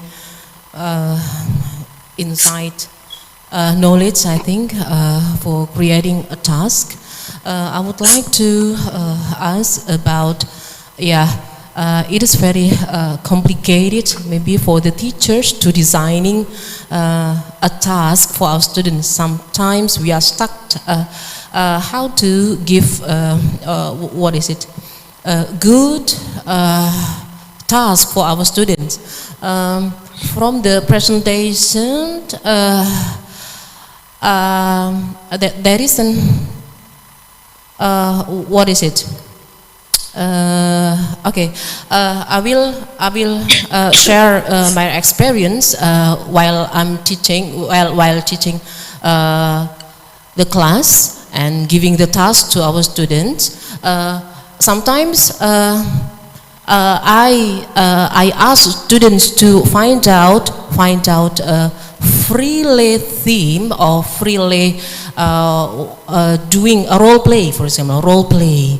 Just giving the main theme, for example, expressing agreement, or maybe asking like and dislike, for examples, and I let them to find out situations to make a role play. And sometimes I ask my students to find out a video related to the theme actually from a native speaker or from YouTube, and I let them to observe about the role play or a simple conversation from YouTube, and then they can develop by make a real role play by themselves, from maybe a pairs or a group. So what do you think, ma'am, related to designing a task to make them free? Yeah, I think there are many ideas from your presentation, and I do really have the inspiration much in designing the task. Thank you very much. Thank you very much. That's a very good question. My advice would be start with your textbooks. I mean, as teachers, we don't have the luxury of time to design, instructional materials. But we have the textbooks. But one problem with the textbooks is a lot of the activities are actually exercises rather than tasks. But there's a way to convert an exercise into a task. All right. So if we go back to the 4 criteria that I mentioned, right? 4 criteria of a task that I mentioned at the beginning, then a task must have a gap. All right. So in order to turn an exercise into a task, we need to create a gap. It can be an information gap, it can be an opinion gap, or it can be a reasoning gap. So let's recall the describing the pictures, for example, right? So where, 2 students looking at the same pictures and talk about Mary's desk, John's desk. Now that is not a task, that's an exercise, but we can actually turn it into a task very easily, okay, by just giving them 2 different pictures, okay? I mean, 2 pictures that contain some similarities and some differences, and ask them, okay, without showing your picture to your friend, okay, let's just describe your picture to your friend and try to, come up with a list of differences that you can find, okay? Or you can also ask them, like one describe the picture and the other, without looking at the picture, one just draw based on the description that they hear. Okay, so there's a way to turn an exercise into a task. Role plays is a very good task to use, and I really like, the activity that you ask your student to do, which is collecting real life example or collecting examples, from films, from, so outside of the classroom that can encourage them to, to independently, right, learn by themselves. All right, so I really don't know whether I have answered your question, but yeah, that's my thinking. Thank you. Thank you. Any more question? Yes, just a small observation, if I may. Oh yes, Pak Willy. Ibu, yes. Bapak Ibu, I hope you can see the connection between my presentation earlier on and Ibu Nguyen Ming's presentation, especially in relation to grammar teaching, and more specifically to the teaching of implicit grammar. Tasks are excellent tools for teaching implicit grammar, because the focus is on meaning, not on the language features. Students are always presented with very interesting situation, very interesting context. And then within that context, there may be 1 or 2 grammatical features that you want to highlight to the students. Yeah. So it's very different from the way we usually teach grammar. We single out 1 grammatical features and then we spend time explaining that grammatical feature. And that is teaching grammar as knowledge, not grammar as ability, not teaching grammar implicitly. I think that is very important. I know what your problem is. Now here's the problem that many of you are facing. Let me guess. Let us say that you feel that you have to teach 50, mungkin 100 grammatical points in your syllabus, 100. And then what you do is you teach them one by one, step by step, with a lot of explicit explanation. That's what many of us normally do, yeah? And that is called teaching grammar explicitly as knowledge. And in my presentation early on, I said that that kind of teaching is not very useful because the students will not be able to actually learn fully what the grammatical features are for. And when the time comes for them to use the grammatical features, they are usually at a loss. They are not able to make use of that. And research tells us very clearly that implicit knowledge is what we actually need to prepare to equip our students with. Now, the problem with task-based, grammar teaching is this: you will not be able to teach 100 grammatical points because that will take forever. There's no need for you to teach all the 100. If you can cover like 20 grammatical features and you present them in a task, meaningful tasks, I think you should be okay. The understanding is that once the students have developed sufficient understanding, sufficient proficiency in the language, I think they can learn the other grammatical features on their own, independently. We don't have to teach all of them. I think our problem is this: we teach too much. Yes, we overteach our students.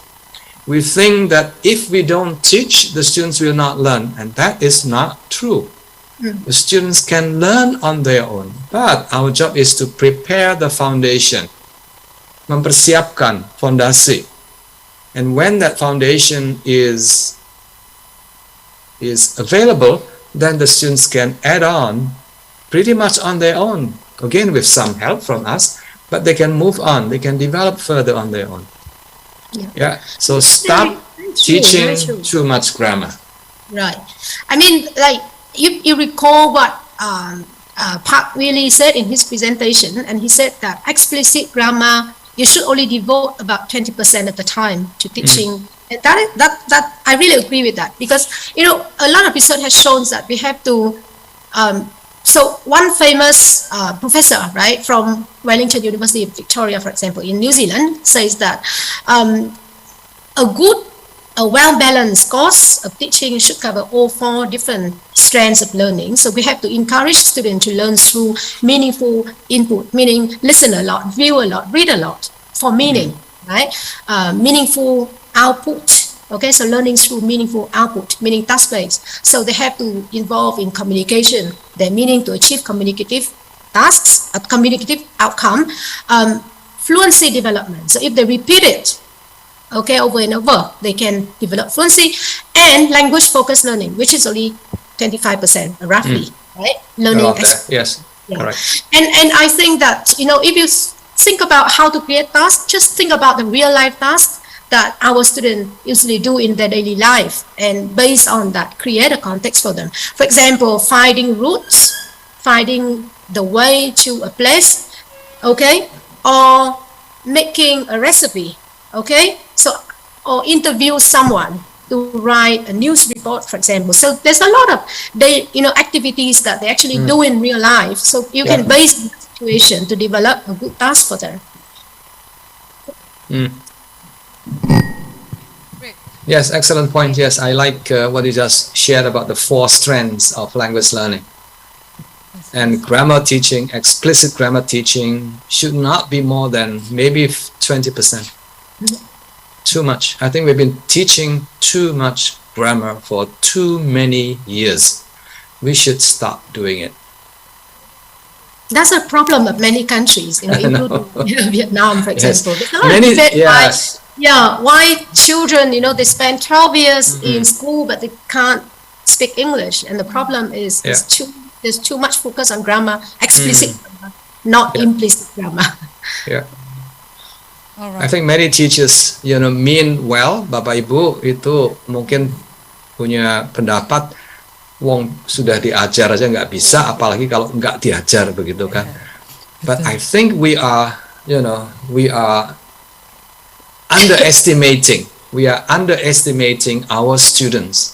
I think they can learn on their own, not completely, with support from you, with guidance from you, but not too much teaching. Mathematics, yes. Scientific concept, yes. I think we need to teach them. a lot more. But language learning, no. Language learning is skill. So the knowledge is very small. Yeah. So don't stop teaching too much grammar. Great. I think you will be happier, when you teach in the classroom. You will be happier teachers. Okay, thank you very much for the presentation, Ibu Dr. Min Nguyen. Yeah, give a big applause for Ibu, and also for Pak Willy yang masih still stay with us. Thank you very much. Yeah, unfortunately we don't have enough time. I still have one presenter. He has been sitting with me for a while, so let me introduce him. So, okay. His name is Bapak Didi Nuruddin Hidayat MA, TESOL PhD. He is an associate professor and head Department of English Education, UIN Sarif Hidayatullah, Jakarta, Indonesia. His educational background, his Bachelor of English Education was in 2004, and he took Master of Art in TESOL and FLT in University of Canberra, 2009, and he finished his PhD in education also 2018 at University of Canberra, Australia, and his dissertation is about an investigation into the qualities of effective English teacher educators in Indonesia. His professional experience, maybe I will just the latest one. So PDP Scholarship Reviewer, that's the 2022 until present. Jadi adik-adik mahasiswa yang mau mendaftar LPDP bisa konsultasi sama beliau. And then now 2018 until present, editorial board Indonesian Journal of English Education. 2018 until now, coordinator of Australia, Europe, and North America of 5,000 doktor, overseas scholarship by Ministry of Religious Affairs, Republic of Indonesia. And his journal or conference reviewer, there are a lot of journal that or conference that he has attended. This one is article, research papers, and books. Oh, okay. So the newest one, 2022, digital technology support English learning among Indonesian university students, research practice in technology enhanced learning, and an exploration of students' foreign language anxiety in English classroom, English teacher challenges in constructing remote English summative assessment during COVID-19 pandemic, and so on. There are a lot of articles and research paper. Okay. All right. To save the time, because this is almost 11:30, so we welcome Pak Dudin to present his presentation. Time is yours, sir.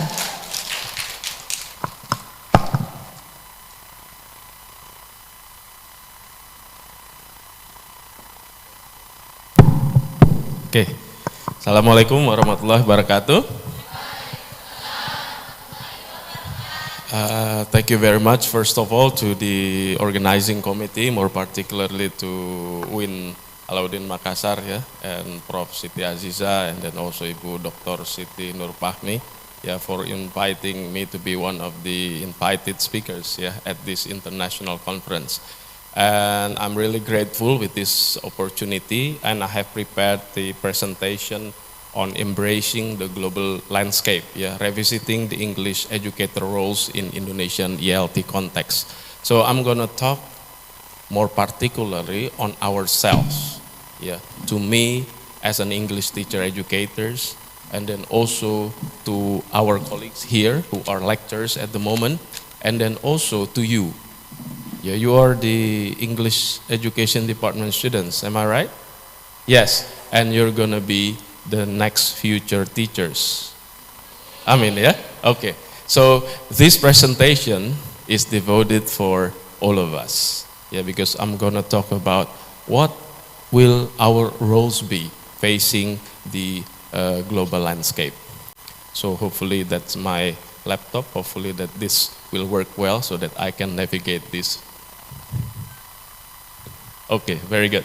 Okay, this is my presentation outline. First of all, I'm going to talk about the global landscape, what is currently the world going, and then also the Indonesia outlook.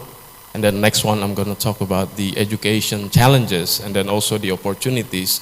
And then the fourth one, I'm going to talk on the macro level. What are actually the roles of the educators in general, and then I'm going to talk about the more specific one about our roles as the English educators, including yourself, the future of English teachers. To start with, this is our global landscape. Now the world is heading to this one, facing the 2045, the world's mega trend, where in the world there will be around 9 billion people. Will we live at that time? Insyaallah ya, mudah-mudahan ya.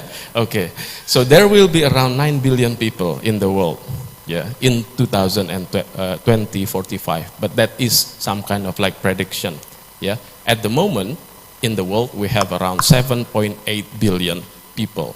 So there will be some kind of like additional 1.2 billion people in the next, let's say, 23 years from now. And all the world at the moment is heading to this one, the Sustainable Development Goals. There are around 18 agenda that the world is currently facing, including number 4, which is the quality of education. And all of them are some kind of like problems that need to be solved, and it is closely interrelated between each other. So it's not a discrete item, but it's always interrelated. For example, if we were to solve the problem of zero hunger, education plays also the role in it. So education can also solve the world's problem in terms of hunger, and then also about poverty. So these are what the worlds are going at the moment, preparing this one to have a more sustainable life in the world.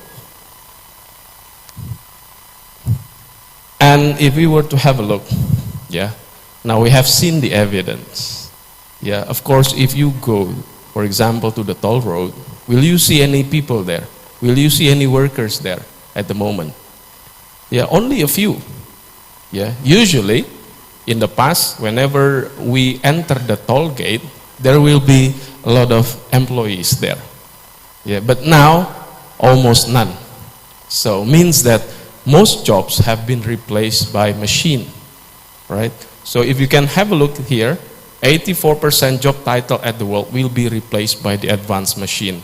So some kind of works like farm workers, sales force, administrative clerk, and so on will be replaced by machine. Even, this condition also influences us, also impact on us. For example, the job of interpreter, online interpreter, for example. There is the international conference, and then someone becomes the interpreter to interpret the 2 languages. At the moment, there is still that job, but in the future, it is likely that it will be replaced by machine. Do you know that whenever we have a Zoom, and then at the moment, that there will be some kind of like direct machine translation at the moment. It is growing at the moment, even though the translation is not good at all, but this is at the moment. So in the near future, for example, 5 or 10 years, that problem will be solved. Means that the machine translation will be available at the Zoom meeting. So means that I and you perhaps that will have less jobs if we don't upgrade ourselves. Betul ya? Jadi nanti di masa yang akan datang, pekerjaan seperti interpreter itu nanti bisa jadi akan hilang, digantikan semua oleh machine. Could be. We have seen the evidence. And also if you want to have a look, to survive, these are the top 10 job skills that all of us need to have, more particularly yourself. So this is some kind of like consideration on ourselves to improve our students' competence having these 10 top job skills. And this should be your attention if you want to survive living or working in the next future.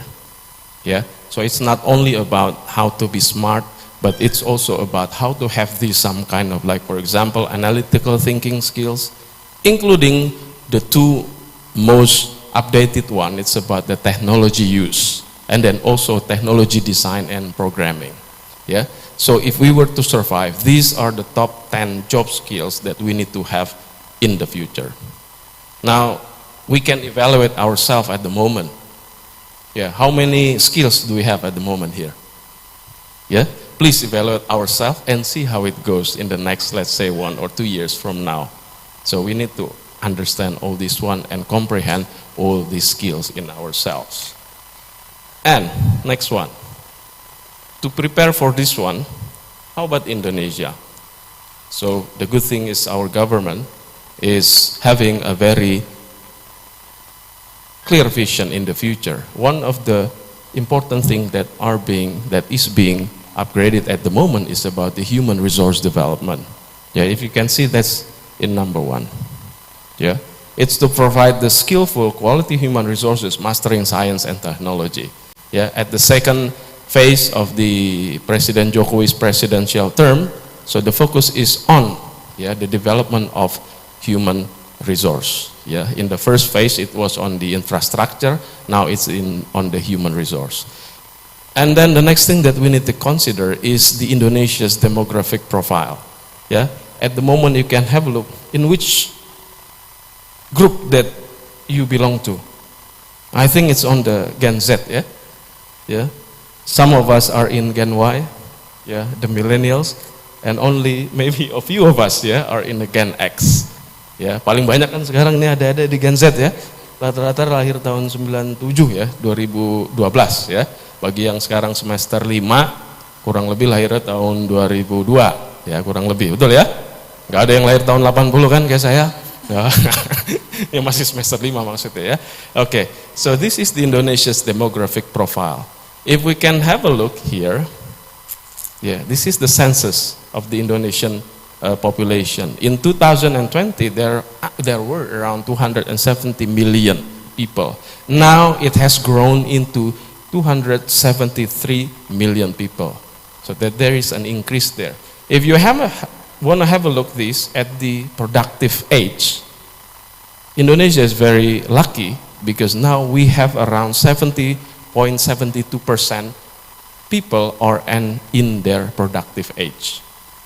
That includes all of us here, because the productive age is from 15 to 64 years old. So what do this mean? Indonesia will experience the demographic bonus until 2030. Yeah, so we are still having this bonus in the next 7 years. So this is the most critical period of ourselves, yeah, to help Indonesia contribute to the better one. Yeah, because after 2030, it is predicted that Indonesia will have a lower demographic bonus, meaning that the people in their productive age will be less than now. Yeah. So if we talk about 2045, we think that, sir, why do we have to think in 2045? This is still 2022. I even haven't graduated. For example, I even haven't married yet, misalkan. Ya ngapain sih Pak mikir-mikir tahun 2045, orang masih lama banget ya. But the problem is, if we would like to invest on human resources, it takes a very long process. Yeah, it won't be achieved within only 1 or 2 years. Yeah, so it is a very short time for us to prepare the good quality of Indonesian human resources.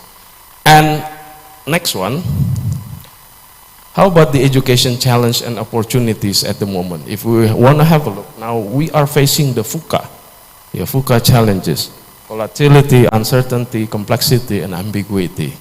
Volatility, for example, means something that is rapidly changed. Yeah, for example, if we were to have let's say a massage in 10 years from now, we have to go and find the, let's say, massage place, right?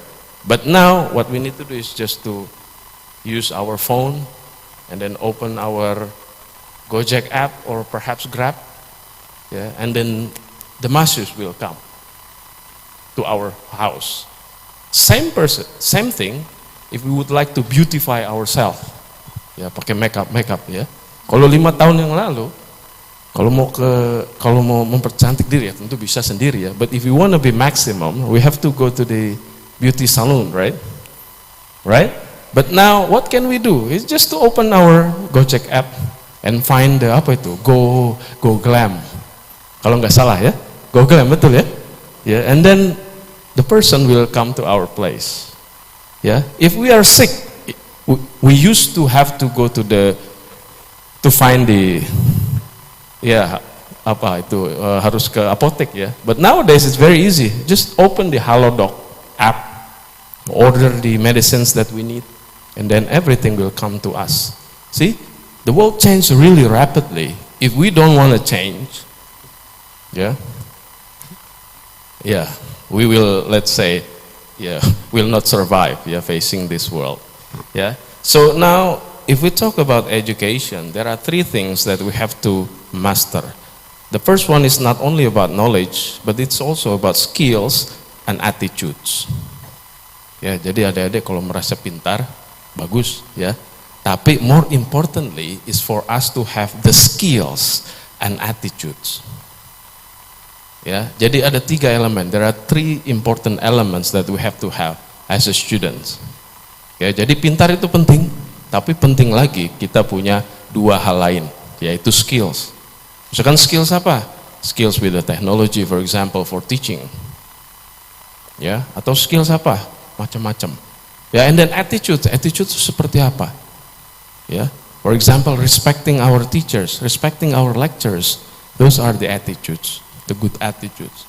Ya, being responsible for the task that we are assigned to, that's also an attitude. Ya, tugas adik-adik kalian sekarang saat ini apa? Belajar. Ya, yang punya attitudes baik adalah yang responsible to the tasks. Betul ya? Ya, itu salah satu bentuk attitudes. Ya, so please keep in mind these 3 things. Even though that there is no segregated percentages on how many percentage for each, but let's see if we divide this equally, so these 3 things equals to around 30%. Ya, jadi kita harus terus memiliki kompetensi-kompetensi ini. Ya, oke. Now, next thing is that we are so lucky at the moment. Yeah, we are included into 1.9 million Indonesian people who experience the study of the, let's say, university. Yeah, while the remaining is not fortunate enough. So what do this mean?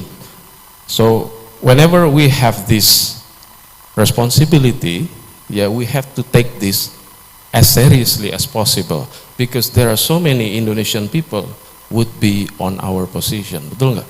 Banyak kan masyarakat Indonesia yang pengen berada di posisi kita, bisa mengenyam pendidikan sampai ke universitas. Ya, nggak usah jauh-jauh lah, lihat tetangga kita aja deh. Ya, pasti banyak kan yang pengen buat kuliah tapi tidak mempunyai kesempatan, misalkan terkait biaya, waktu dan lain sebagainya. Jadi kita yang punya kesempatan ya harus memaksimalkan ini sebaik-baiknya. Ya. Now, the purpose is for us to have some kind of like better daya saing. Ya. Jadi in general people will have with the higher degree, for example the university degree, akan memiliki daya saing yang lebih kuat dibandingkan yang lain. Ya, so that's the overall purpose. And okay. Now to survive, even though that it's not yet clear if really Charles Darwin mentioned this, but the quote is very important and relevant to all of us. Yeah, in the current era, it is not the strongest nor the most intelligent who will survive, but the one most responsive to change. So the key is, do we want to change? Ya, kalau saya tanya, adik-adik semua pengen nggak perubahan yang lebih baik? Mau? Pengen? Pertanyaan saya berikutnya, adik-adik mau berubah nggak? Oh kan udah mulai macam-macam jawabannya ya. Everyone wants change. Ya, tapi ketika ditanya mau nggak berubah?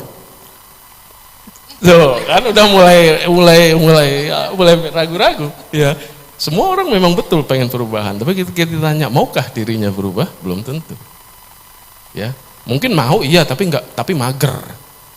Ya, nggak gerak sama sekali. Pengen berubah tapi mager. There is no action at all.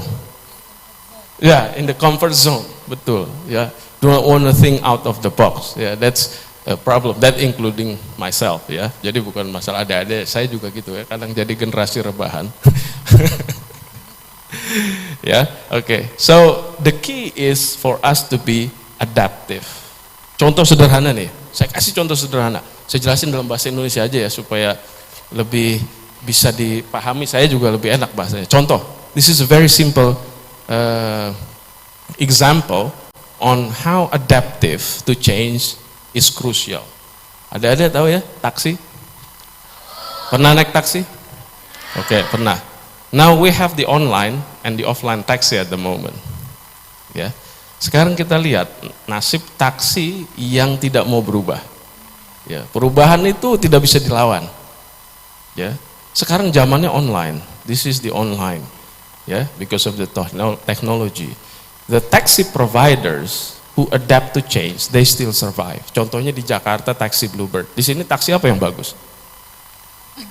Hah? Bukan, taksi offline, yang aslinya offline. Terus bagus, ada nggak? Bluebird, apa? Bosowa. Oke, Bosowa. Can we order taksi Bosowa online? Bisa apa enggak? Ya, bisa iya, bisa enggak. Belum yakin nih. Ya, biasa naik angkot deh kayaknya jadi ya. Kalau di Jakarta, for example, the Bluebird taxi. Ya, they are the taxi who are adaptive to change.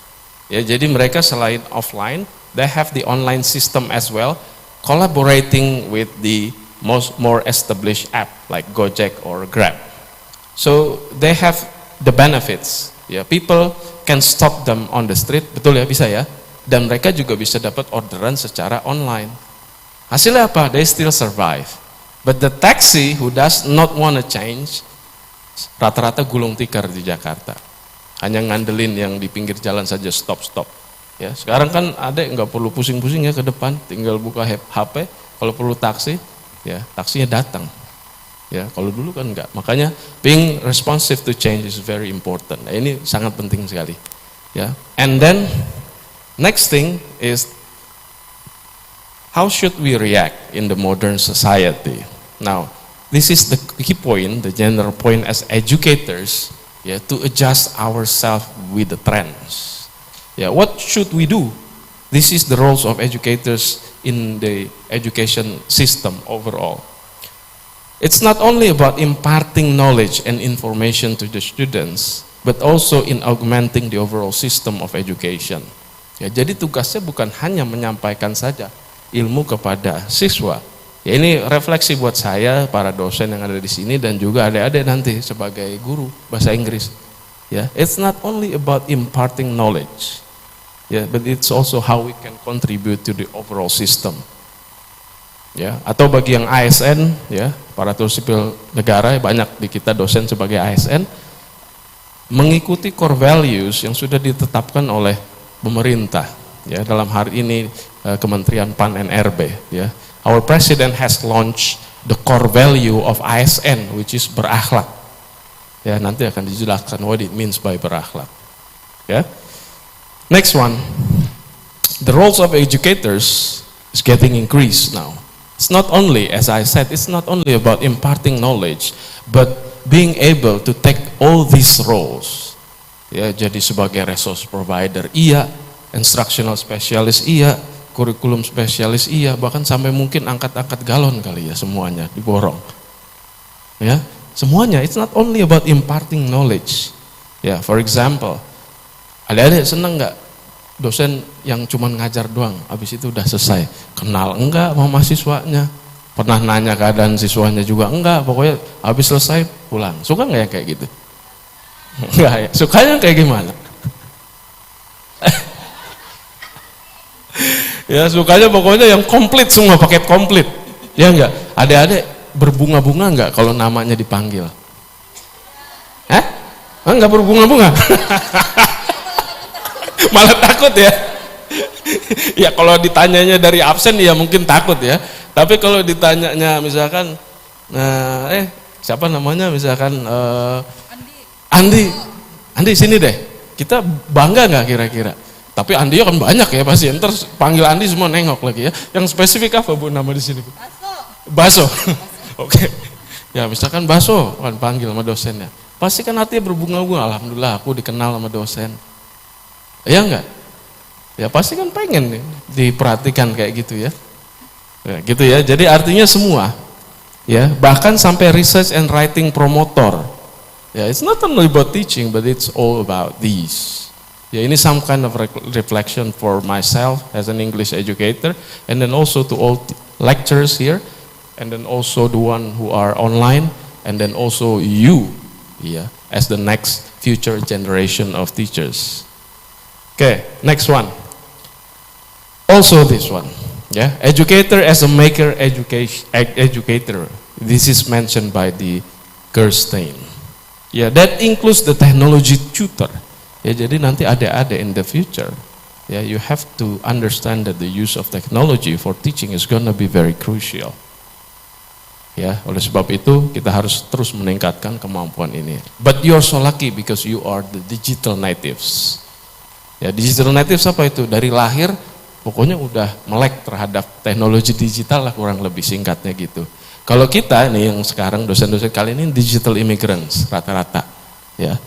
Kita belum kenal teknologi sebelumnya, ya. Tapi kita belajar, namanya makanya immigrants. So, kalau adik-adik digital natives dari lahir itu udah punya kemampuan lah istilahnya dengan digital ya, and so on.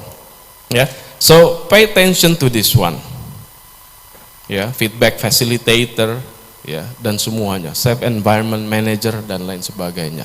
Ya, jadi tugas kita nanti ya akan semakin berat menghadapi perubahan-perubahan ini. Ya, and then this is special for the civil servant. This is what we need to pay attention, the core values of ASN berakhlak ya. Nanti ada pasti ada juga yang mau jadi ASN ya.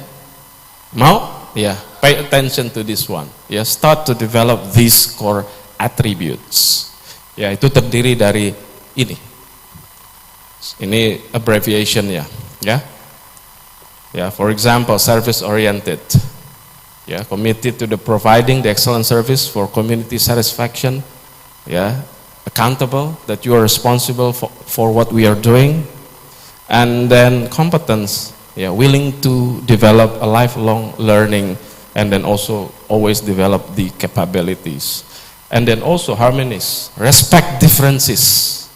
Yeah, I believe that everyone here must come from, let's say, different tribes, perhaps, mungkin. Yeah, now we have to respect the differences. Ya, differences juga misalkan terkait dengan gender differences, ya, juga dengan perbedaan umur barangkali. Yang everything related to the differences, we have to respect this one. And also loyal, ya. Loyal to ourselves, loyal to our work, ya, loyal to our country, and so on. And adaptive, again, this is mentioned again, ya, being able to adapt to the new changes. And next one, collaborative. Ya, if you want to survive, ya, do not work alone, do not act alone. Ya, work collaboratively with others. Ya, work collaboratively later on with our fellow colleagues. Ya, di sini juga kan kita mengadakan sekaligus business meeting asosiasi pimpinan prodi PT KIN. Ya, itu we are trying to work collaboratively. We don't work alone. Ya.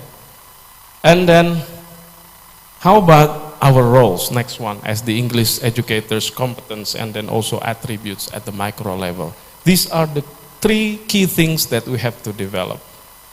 Yeah, to have the good pedagogical skills, in this case English pedagogical skills, yeah, to have a good subject matter knowledge, and also more importantly to have a good personality traits and also interpersonal skills.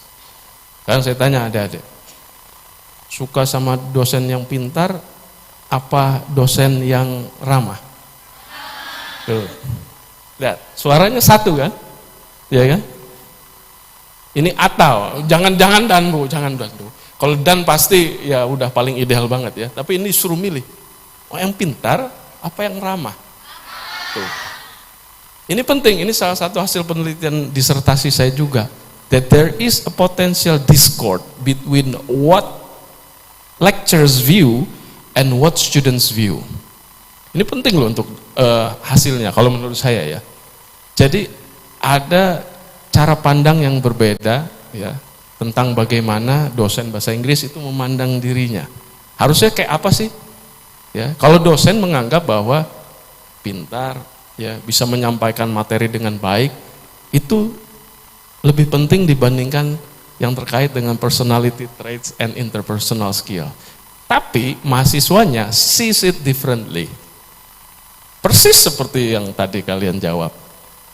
Ya, lebih milih yang ramah, yang segagainya. Ya, jadi di situ kan ada potensial discord. Jadi ada perbedaan cara pandang. Ya, makanya kadang-kadang suka nggak nyambung gitu loh. Ya, dosen maunya apa, sebenarnya mahasiswa pengennya apa, dan juga sebaliknya. Gitu, ya. Jadi intinya adalah 3 hal ini yang paling penting ya nanti untuk dimiliki kita semua. Lagi-lagi bukan cuma adik-adik nanti as a future English teachers, but also ourselves as the current English educators to pay attention to these ones. Ya, secara lebih spesifik, apa itu pedagogical skills? Ya, simply said, it's about how the educators delivers the content of their teaching and communicate it with the students. Ya, this makes teachers rather than subject area expert. Ya, apa item-itemnya? What are the discrete items here? This one. Number 1 is utilizing technology for teaching, in this case English teaching. Ya, jadi menjadi salah satu skills yang utama yang harus kita miliki. Nah, ini juga saatnya juga kita untuk merevisit the curriculum itself. Ya, apakah kurikulum yang sudah kita jalankan membekali mahasiswa kita dengan kemampuan ini? Ya. Yeah, these are the pedagogical skills. And the next one, in terms of the subject matter knowledge, yeah, it's about what materials. Yeah, but both are equally important. Yeah, it is said by Killen, knowledgeable educators who lack the necessary pedagogical skills were not effective, and vice versa. Ya, jadi pedagogical skills dan juga subject matter ini menjadi hal yang sangat penting untuk kita semua kuasai. And the next thing that we have to pay attention is these are some of the samples, yeah, of the qualities of having a good subject matter knowledge, yeah, including demonstrate proficient English.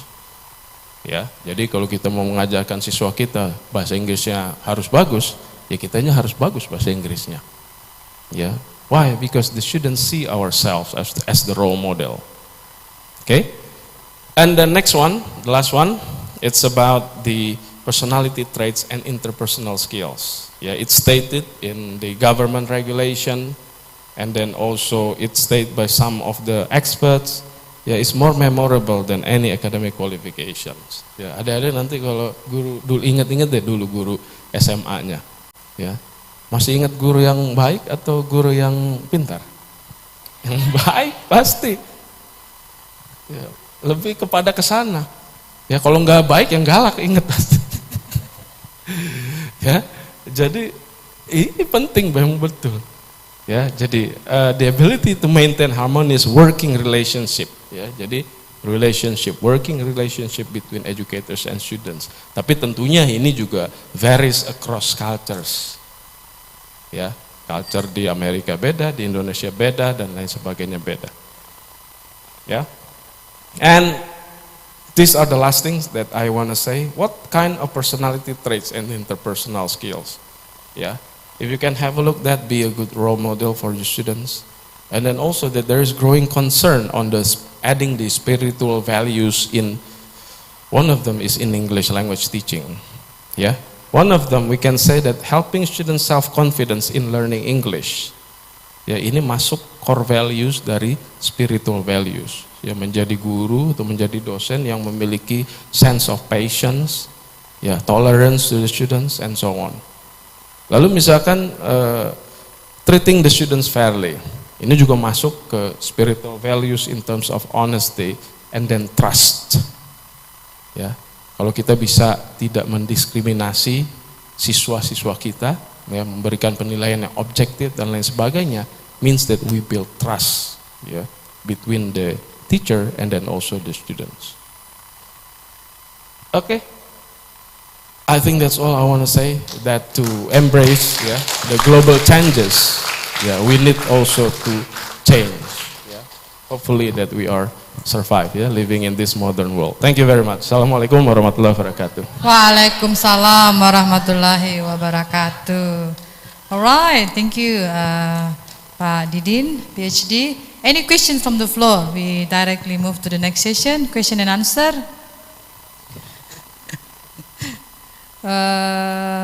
From Zoom, okay. Alright, one question from Ibu. Tolong panitia, mic-nya. Oke, ada, oke. Thank you. Assalamualaikum warahmatullahi wabarakatuh. Waalaikumsalam. My name is Mehrunisa Andi Mufti. I am a fresh graduate from UII Yogyakarta. I would like to ask about pedagogical skill, especially in classroom management.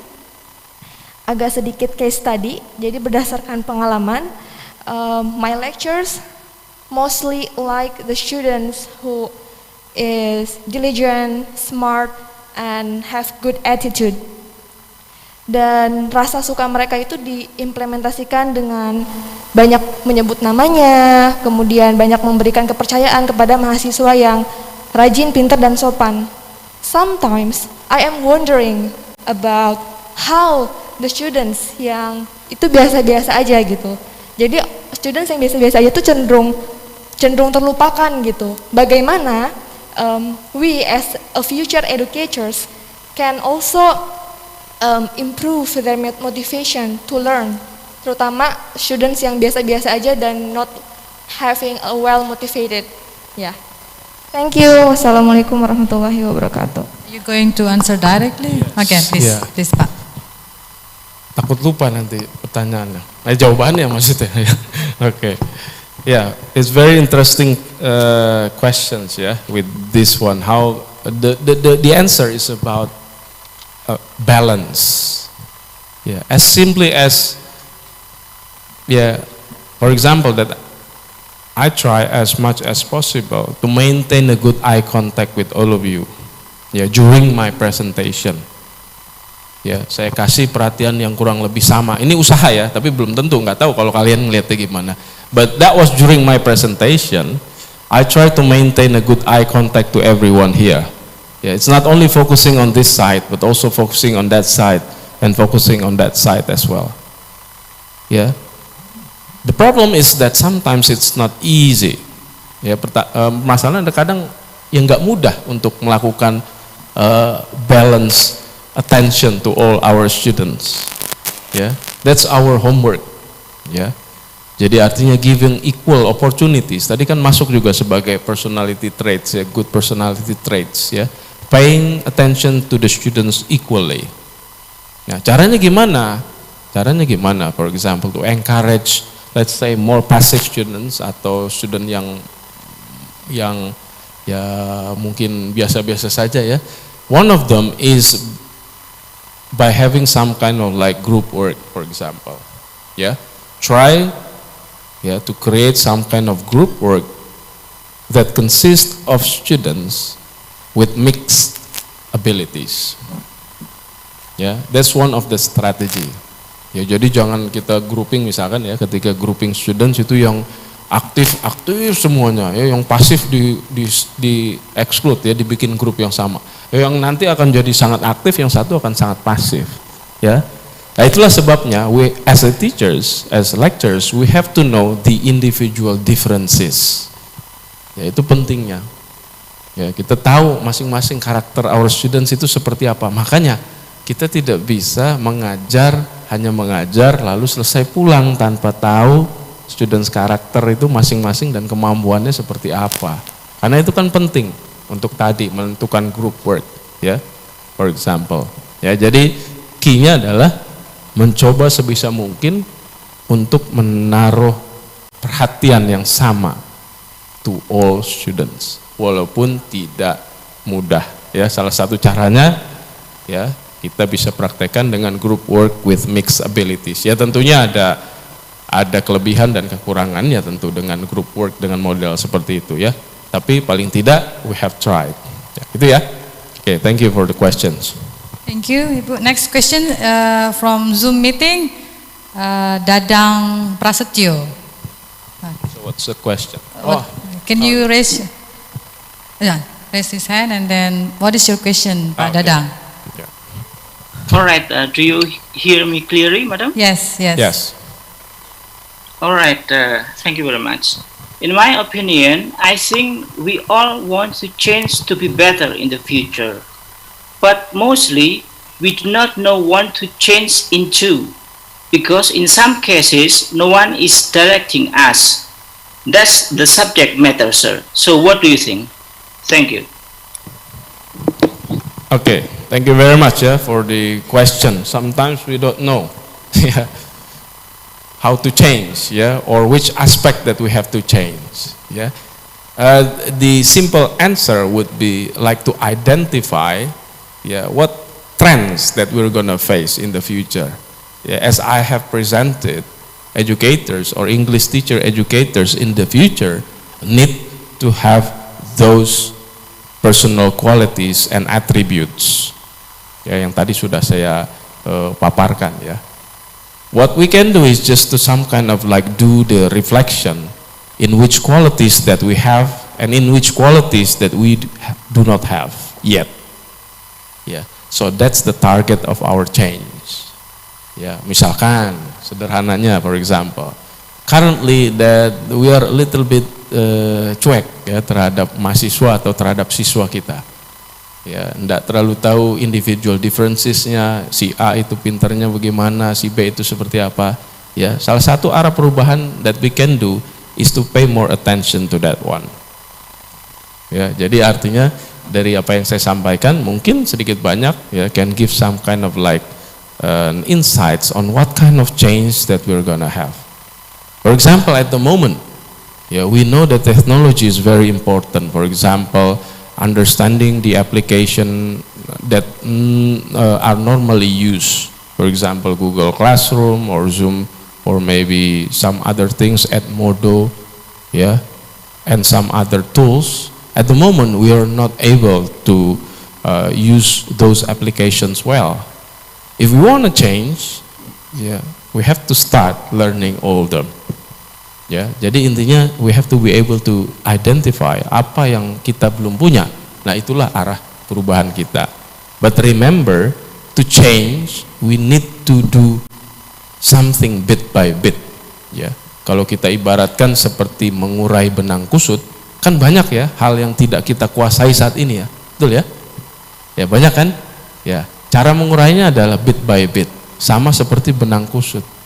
Benang kusut itu kalau diurai secara bersamaan makin kusut. Coba cari simpulnya satu, kita pelajari satu hal. Ada satu yang ditunjukkan oleh salah satu pejabat di Indonesia. Jadi this person aims every year he or she has to master one thing in his or her life. This is very unique. We can also adapt this to ourselves. Jadi beliau ini setiap tahun itu selalu punya target harus menguasai satu hal baru.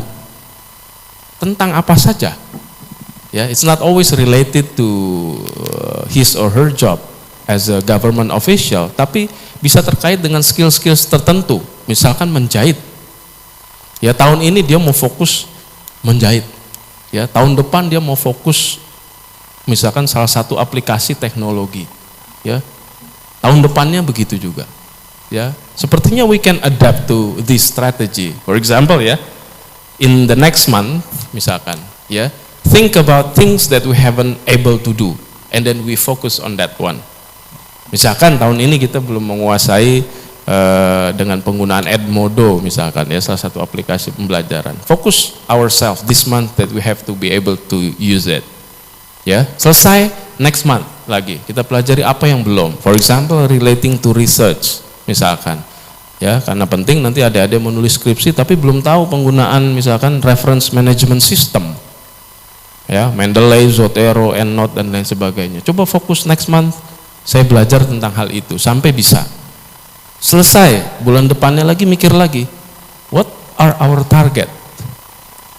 Ya, contoh lainnya misalkan terkait apa ya, instrumen pembelajaran lah, ya perangkat pembelajaran misalkan membuat RPS misalkan, ya saat ini belum bisa, nanti kita targetkan 3 bulan lagi kita bisa ya. Jadi ada selalu hal yang menjadi target, ya that's the area of change. Ya masih banyak sekali hal yang bisa kita lakukan untuk perubahan tersebut. Kuncinya adalah willing to identify, ya mau untuk terus berkontemplasi kira-kira apa yang kurang dari diri kita. Ya kurang lebih singkatnya seperti itu. Makasih. Okay, thank you very much. I think the no more question from the floor. Yeah, besides this 12 already. So I will highlight some of the 4 points from Pak Dudin. So as an educator, kita sebagai pendidik, sebagai pengajar, so we have 3 things that we need to develop. Apa yang pertama? The first one is pedagogical skills. The second one is subject matter knowledge, and the third one is personality traits. All right? Okay. I think that's all for this session. Finally, we come to the last agenda. We would like to say thank you for all the presenter and all the participants. Thank you very much. Hopefully, the presentation will give us benefit. Thank you very much for your attendance. Before we close, I would like to give one pantun. Boleh cakepnya ya? Okay. Burung dara, burung cendrawasih. Bisa dicari dulu di Papua. Cukup sekian, terima kasih. Semoga bermanfaat untuk kita semua. Okay. Thank you very much. I hope we can see you again in the next conference. Bye-bye. Assalamualaikum warahmatullahi wabarakatuh. Terima kasih banyak. Silahkan sekalian makan siang, isoma, salad, dan minum teh. Okay, thank you very much.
Waalaikumsalam warahmatullahi wabarakatuh.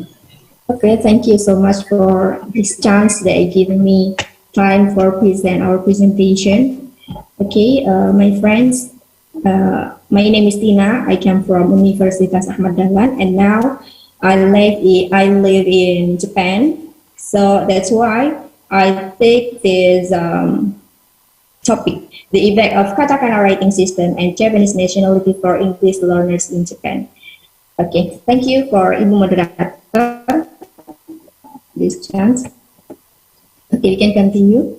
Okay, next, this is the outline for the first introduction, and then for the next literature review, methods, results, discussion, and the last is conclusion. Okay, introduction. Okay, as I have told you that now I live in Japan. That's why I take this. That's why my first reason to take this topic. Okay, as of late, the service of instruction, culture, sport, science, and innovation makes and 2008-2010 of Japan has stated that to embrace communicative dialect instructing strategies by centering on the way the dialect is utilized instead of scientific structure of the dialect to advance create the English talking ability of Japanese learners within the classroom. Because I think if you come in Japan, there is very difficult for you to understanding about if they say in English like us, because it will be difficult for them to say like us, because in katakana system, here is using katakana system, hiragana, very ego, and many more. Okay, the possible effect of katakana writing system are not completely true and understood. We also need to analyze the Japanese national identification also. So not katakana system, there is nationality also for the second. Okay, on attitude towards learning English, because it also gives a big impact on English learners in Japan. The katakana-based articulation of we say ego, which is inferred from English credit words, the generally needs chronological differentiate in Japanese to begin with the dialect L1, which can lead to incredible trouble when attempted to separate the deliver English. It was like L2. Phonemes as clarified by Kohmoto, 1969, in his book Modern English Chronology, in which he states the key of separating the degree of trouble in foreign language learning lies within the comparison of the outside within the local language. Furthermore, the Japanese nationality better use their Japanese language than focus to study English. That's why that's very difficult for us to use English conversation with them. Okay. Next, katakana-based pronunciation. Studies have suggested that exact English allocation instruct ought to be respected as a crucial component within the English dialect classroom, and the exclusion of katakana-based pronunciation, that's difficult pronunciation in instruction in English reading material, must be the examination. It may weaken the student's capacity to precisely learn and replace English sounds, because these sounds will be very different. It is commonly suggested that the katakana writing system and nationalism have been given special attention in Japanese society due to their range of application and specific English for learning. Right. Why the Japanese don't want to seriously study this international language? Okay. This paper aims to answer the following questions. Is that true that the most difficulties studying English are caused by katakana writing? And is that true that Japanese nationality is for loving Japanese too much also the one of their reasons that made them don't want to seriously studying this international language? Okay, the researcher will be conclude from all of the participants' answer. Okay, continue. The gap from the previous research, the present research tries to classify the detailed information about the katakana system and the Japanese nationality. We analyzed too. The advance of internationalization for a Japanese dialect is one of the variables that produce the government recognize a few issues concerning katakana words, and this is clearly illustrated by the National Language Council and NLC. Strategies for foster internationalization. The result of the study suggests investigating comes at that propose the express nature and word recurrence for a given word are exceedingly important to word acknowledgement. This article is structured as follows: 5 sections. For the 6 sections, For the first, we explain the literature review, and the second research methodology, and then explain the finding, and then discussion. Next to be a conclude, and then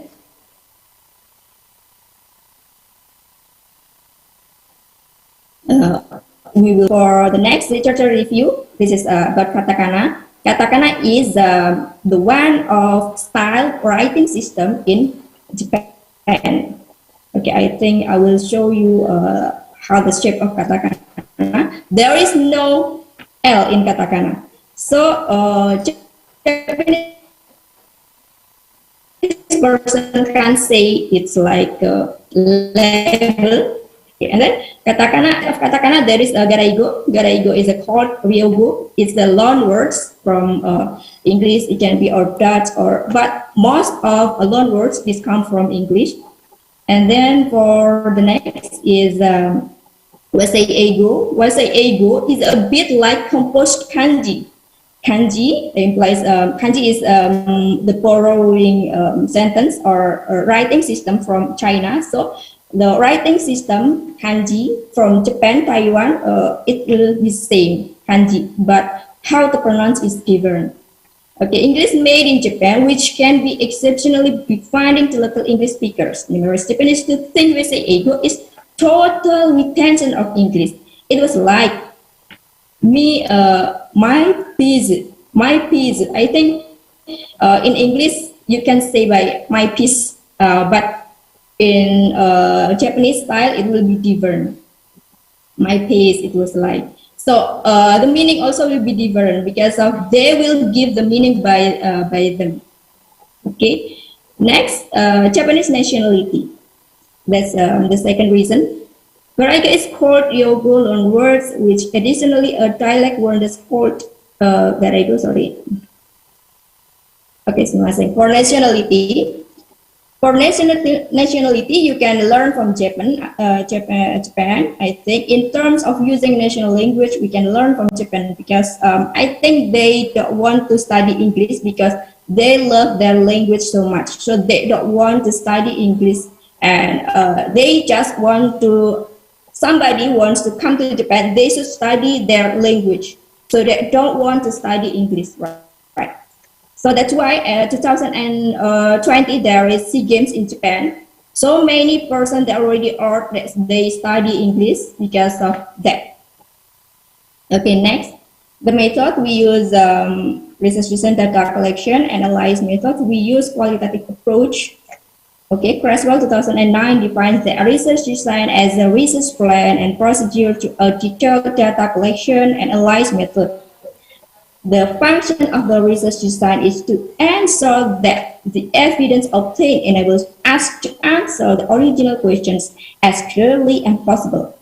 It was decided that the best method for this study was to use a qualitative approach based on definitive above. It can be concluded that with a qualitative approach, a conversational analysis needed to be done. Okay, the study also case study, including 2 Japanese individuals who found challenges in examining English. Okay, next, the selection of participants in this study should follow the criteria. I have a criteria for the okay, the researchers to get the accurate information from them. The first participant, it should be originally from Japan because we will know about their about them. And then the second, they have work or already graduated from senior high school in order they can give enough stories about the difficulties they have found in their schools of their social life. And in this research, writers choose 2 video Japanese YouTubers. And then next, the step collecting data are described by below: listening and understanding, and then selecting information, and then transcribing data. And then these are the method of information investigation by Miles and Haberns in society at 2014. That for the first is data collection and data reduction, data display. The last is data verification and conclusion. Okay, we continue to the result of I have done for this. The Japanese language for the first person. The Japanese language just use a little breath without significant intonation a flat language with little intonation, so that make them difficult to study English also. And then for the second, the reason why they difficult about English, the environment of studying, it comes from the teacher pronunciation, because of they used katakana system. That's why so difficult for teacher also to teach, because in the English class they will write by katakana system, so that's very difficult for teacher to pronounce, then students followed. Katakana has changed the sound of English. Japanese individually utilize it rather than making sounds that are simple to create. So they don't want to study in English by us, like us, so they just made by themselves. And then for the second person say that first English way very different to study, there is strong direction made. And for the second, almost all Japanese will say that katakana was the worst and made one of the difficult to study English here. So this is because of katakana. And then for the third, almost all of American songs and movies which used English already been translated into the Japanese language and are not rare for voice. There are already dubbing for the Japanese language. That's why I made them to be lazier. And for the fourth, Japanese people still have much love nationality. They don't want to be out of the box. And for the last, English has many sounds. It is about 500 sounds, but the Japanese language has just 50 sounds. Many different sounds that make Japanese can't pronounce the sounds. Okay, the decision is, from an explanation already said by them, you can imagine how the difficulties they to study English, right? So many foreigners come here, they should study Japanese language, or if they don't want to study a Japanese language, they should have a friend here to translate it wherever they will go, because Japanese person is not welcome to using English language wherever you will go. Okay, next. For conclusion, drawing on the finding and discussion, it is clear that katakana writing system and Japanese nationality is almost the big reason why Japanese people found the difficulties for studying English. They just studying English in school for getting the best score in English, so they don't want to be able by pronounce well or any other. It should be noted, however, that many difficulties we find we studying English, we should keep spirit without frustration, because English is very important for international school. So now I have studying Japanese language. Now I have school in Japanese school. That's why I wanna teach English here. I don't want to Japanese person come to speak English well. That's why I wanna teach here, and I should take many courses. I think I can help for Japanese person. Okay, thank you so much for my presentation. Do you have?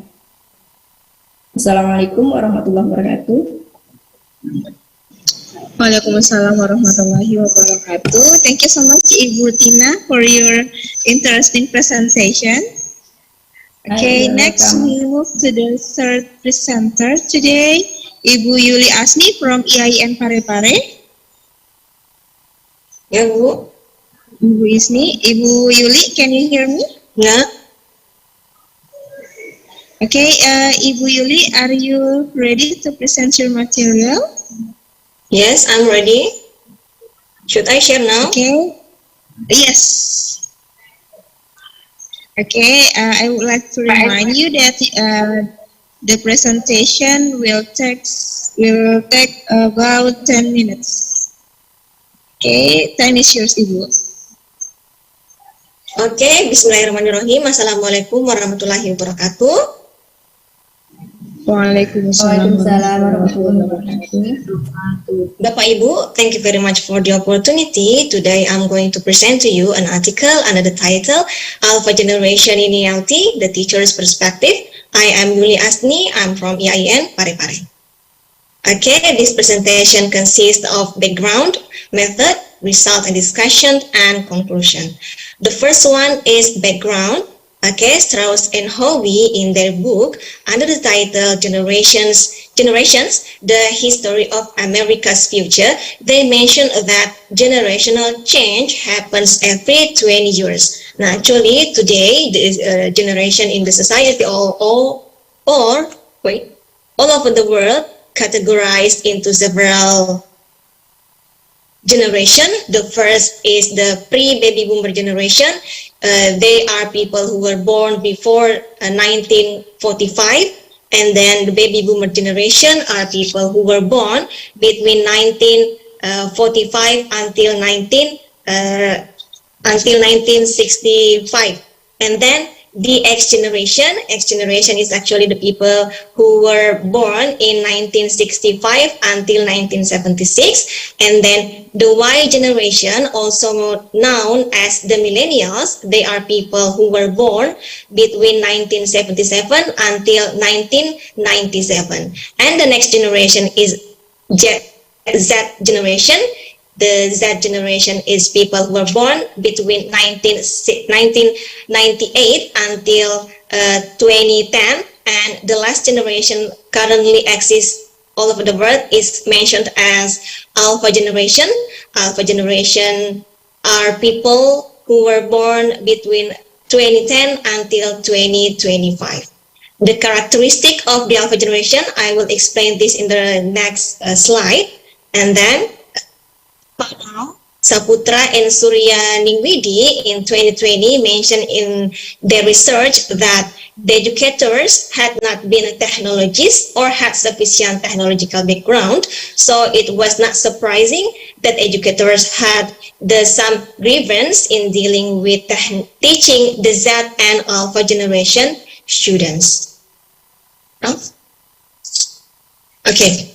The characteristic of Alpha generation is actually mentioned as the technology literate generation. That's because they are the first generation exists today, which in advanced technology since they were born. Yeah, Bapak Ibu. And then they are most formally educated. That's because they have large opportunities to learn in this era. That's because they are very familiar with the technology. Opportunities and challenges of the Alpha generation. Schobel in 2014 mentioned that predicted Alpha generation as the generation that has more opportunities and challenges. For example, they are a generation that has more entrepreneurial soul. They have more intelligence, technology, and rely heavily on social media. They prefer to shop online and more rarely do physical contact in communicating with the opponent's interlocutor.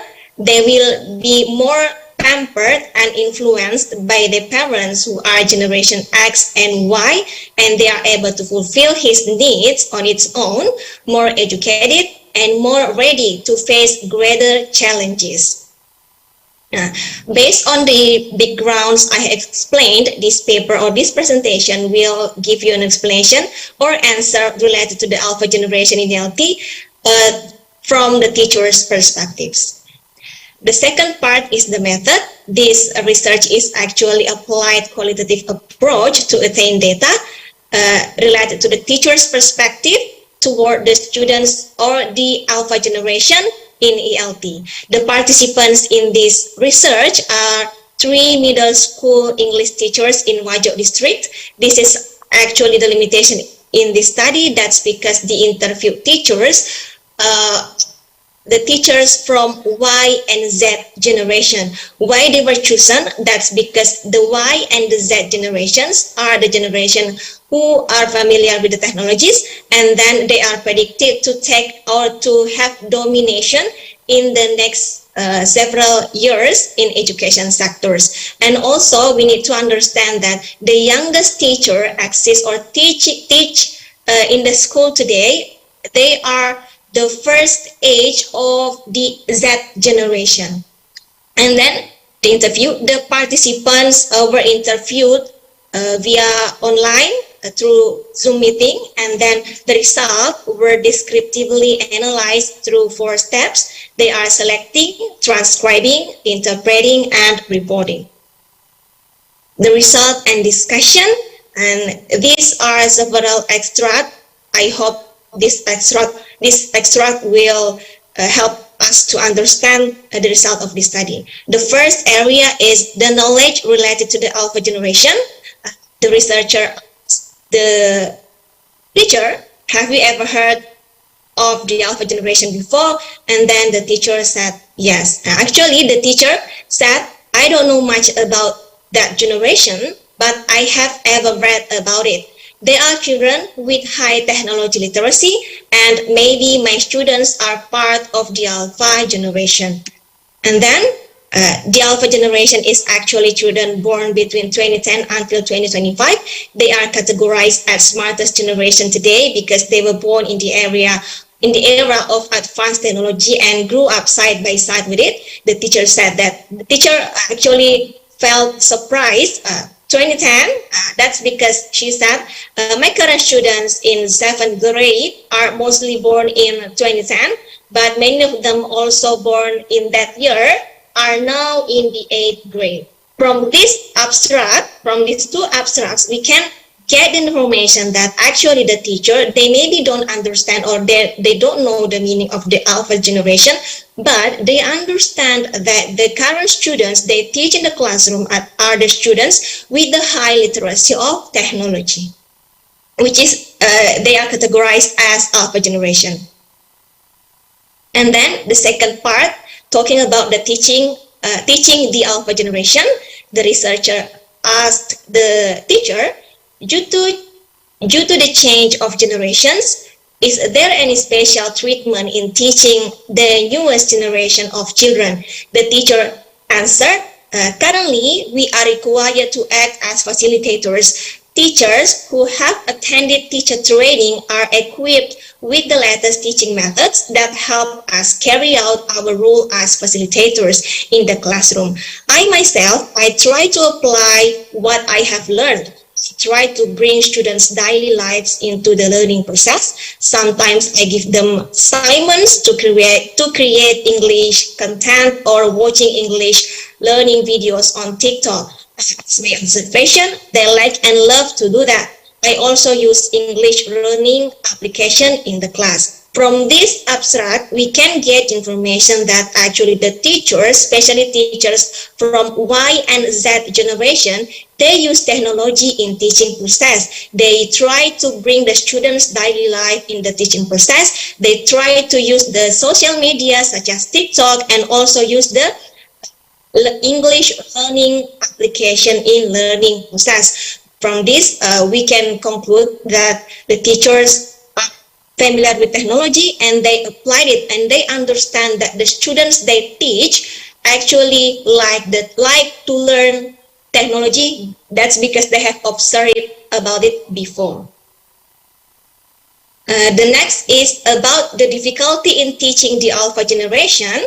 The researcher asked the teacher, are you having trouble teaching alpha generation students? The teacher answered, so far, Alhamdulillah, I haven't found any difficulties in teaching students at that age. Maybe because in the learning process, we use social media and also English learning applications, which actually, as you say, they master technology much better than us as the teachers. By the way, some teachers may have difficulty using social media, English learning application or other technologies. I don't want to judge because maybe they have tried their best. And the second answer, for now, Alhamdulillah, everything is going well. I may need some time to understand the characteristic of the generation. Sometimes we teachers compare with students regarding our attitude when we were young. The teacher said, we did this, we did that. We did it unconsciously. We just want our students to learn attitude, but our fault because we don't think that our students are from different generation. Okay, I will give you an example, the way of the teachers, the interview teachers explain, we did this, we did that. Actually, the teacher explained to me that sometimes the students do something unpolite regarding to the teacher, and the teacher said, I was very polite to my students. I do this, I do that. That's the example given by the teacher, by interviewed teachers actually. And then, but the teacher actually admit that it was his fault because the teacher don't think related to the students different generation. That's because the students are from different generations, so they have different characteristics in showing their politeness. Okay, from this research, I get information that teachers know related to generation alpha. Teachers use technology in teaching process such as social media, English learning application, and several others. Teachers need time to adjust to the characteristics of the new generation, and teachers are equipped with adequate teaching skills. Okay, from this I can conclude that actually teachers in the learning process, they face difficulties regarding to the students' behavior differences as the result of the generation characteristic. Even it's not easy for teachers to understand that characteristic, they try their best and then they are categorized ready enough to teach the alpha generation.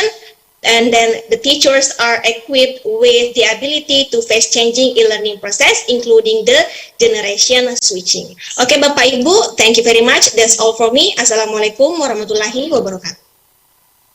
Waalaikumsalam warahmatullahi wabarakatuh.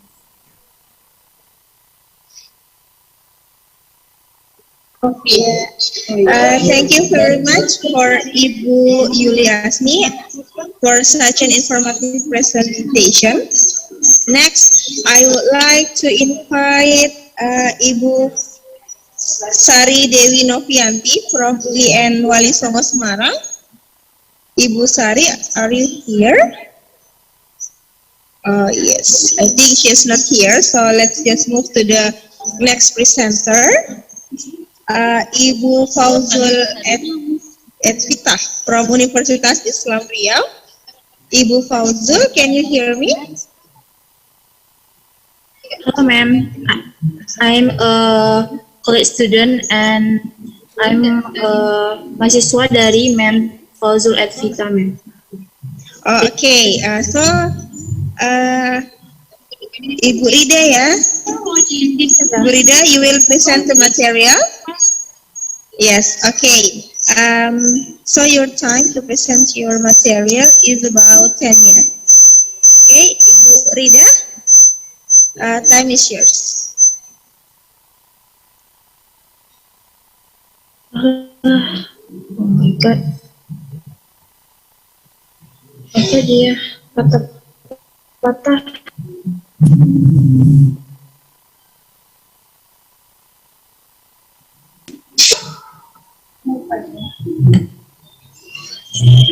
Halo? Ya, Ibu. Baik. Okay, we can see your slide.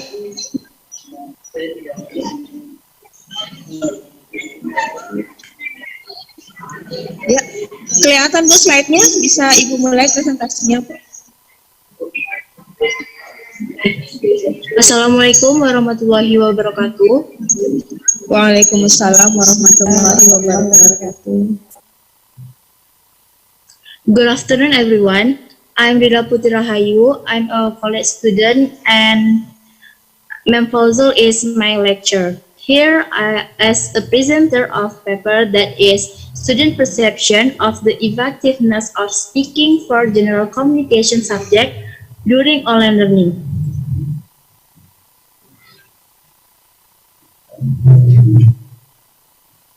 For introduction, in this paper, I want to report finding of recent research which show that our first semester student able to improving speaking skill during online lessons, and difference in perception of the value of feedback for improving English speaking, student perception of the effectiveness of online learning in enhancing their communication skill. This study was conducted to the first semester of the 20 until 2021 academic year when the COVID-19 restriction necessitated online learning.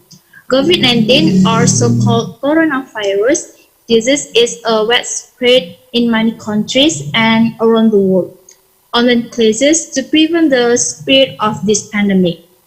Students of the first semester English Education Study Program at Islamic University of Riau have a general communication course. This course aims to improve student speaking skill related to general topics. Online learning is less of efficient because of the lack interaction between student and lecturers. As interaction in general communication courses through Zoom and assignment, which generally require direct interaction. Speaking skill appear to have improved. This study creates student perception of the effectiveness of online learning in improving their communication skill in the Speaking for General Communication course. Ladies and gentlemen, for indicator from our research is there are 5 main indicators this research. The first one is speaking skill improvement. In this speaking skill improvement, foreign language speaking skill require a lot of practice to improve. Improving first-year student English language skill is a collaborative effort. Dialogue and monologue are two main types of speaking. Speakers in dialogue must speak alternately, whereas in monologue, the speaker is a single character who has speech to deliver and doesn't require a partner. Referred to expert Kerpoch et al. 2021, a monologue is defined as an individual oral work performed by a student with the goal training all areas of the language system and improving the student language skill and self-confidence. So we move to the indicator for our research, that is online learning perception. Perception refers to how people interpret and describe information about environmental conditions. Understanding student online learning is the cognitive and affective interpretation and description of students who can provide information to the public about the process and situation of online learning. Concurrence factor can contribute to shifting perception of online learning, as some students are unable to achieve higher order thinking skill by using technology to solve practical problems. It's related to the statement Swartama 2020. And another important point is Speaking for General Communication course. As a first step forward, being able to speak English begin with the fundamental, namely basic skill for general communication in daily activities. Speaking for general communication is a speaking skill that includes aspect of using interactive language as daily communication tool. Learning to speak for general necessitates the acquisition at least 4 micro skills, namely basics, grammar skill, a good vocabulary. It's also about proper pronunciation and proper intonation in certain contexts. It can be used in this 4 skill by allowing students to practice language functions such as self-introduction, description of things, asking for and providing daily help. Then I would like to move on and look at the another aspect of the research. Characteristic of learning face-to-face and online learning. The virtual classroom provide an online environment for student and teacher to communicate simultaneously. Classrooms are adaptable, affordable, practical, and accessible.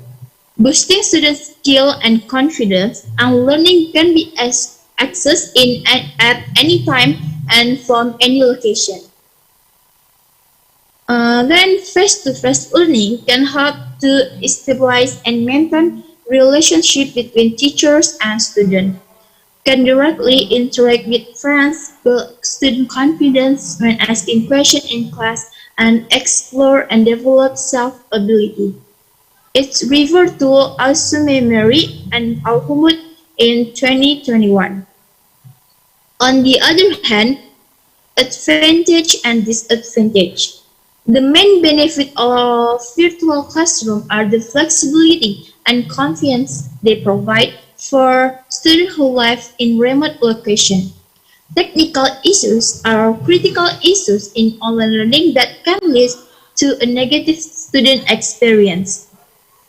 This type of classroom might not fit all learning styles through technological advancement may address these issues. So, the method used in this research is a quantitative, a number attack based on the response data. The questionnaire was adapted from Alsumeri and Alhamud 2021. Of the 10 questions given, it can be interpreted that most of the response gave a positive response to online learning in the speaking for general communication subject. Some students agree and have a positive opinion on the perception of online learning in the speaking for general communication course because teacher can design learning creatively and students can experience various learning experiences through digital tools in achieving learning objectives. To conclude, students have to conclude of this result of this paper is students have a positive perception that they agree with online learning amidst the current COVID-19 pandemic. That's all. See you around. Wassalamualaikum warahmatullahi wabarakatuh. Waalaikumsalam warahmatullahi wabarakatuh. Thank you, Ibu Rida and Ibu Fauzul Etika from Universitas Islam Riau for your interesting presentation. Now we move to the next presenter and maybe the last presenter in this parallel session, Ibu Maulida Nur. Are you here, Ibu Maulida Nur? Ibu Maulida Nur is in team with Ibu Elani, Ibu Elani and Ibu Risati. Are you here? No. And how about Ibu Sari Dewi Novianti from UIN Wali Songo, Semarang? No. Ibu Maulida Nur is from Universitas Palangkaraya. No. Okay. If the two presenters are not here, let's just move to next agenda, that is question and answer session. To the presenter or participant who has question, you can raise your hand and mention your name. Any question?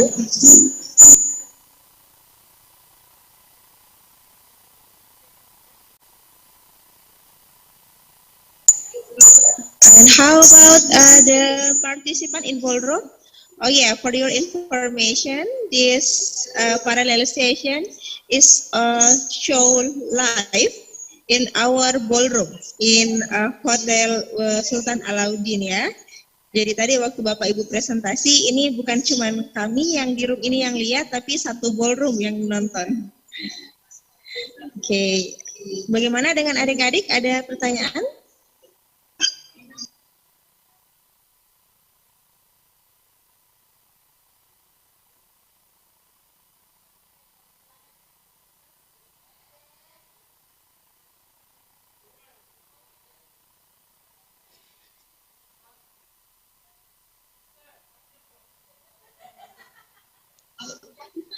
Okay, if no question,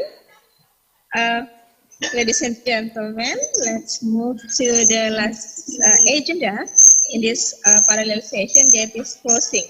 Let's close this session by reciting Hamdalah. Alhamdulillahirabbil alamin.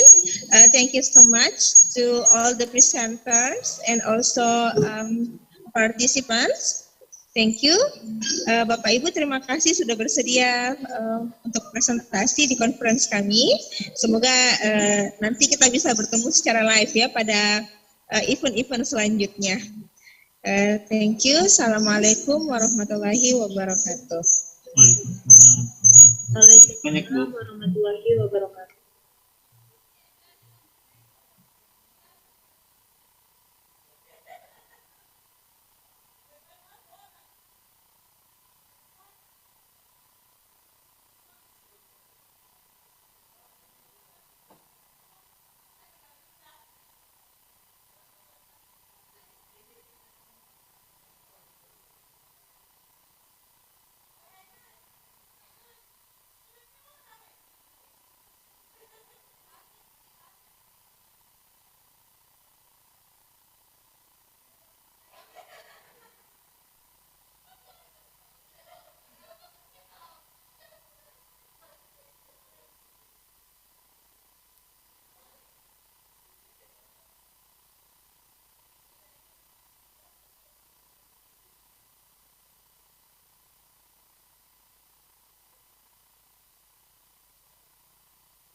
membuat saya selalu rindu untuk bertemu, bercengkrama dan belajar bersama di kampus kita UIN Alauddin Makassar.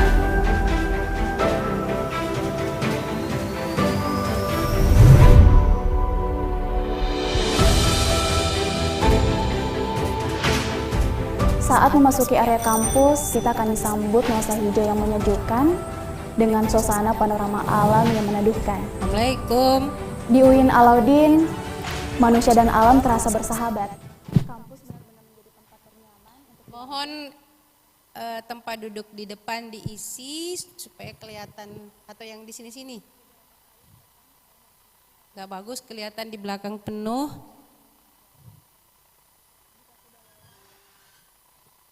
Bentar lagi kita penutupan.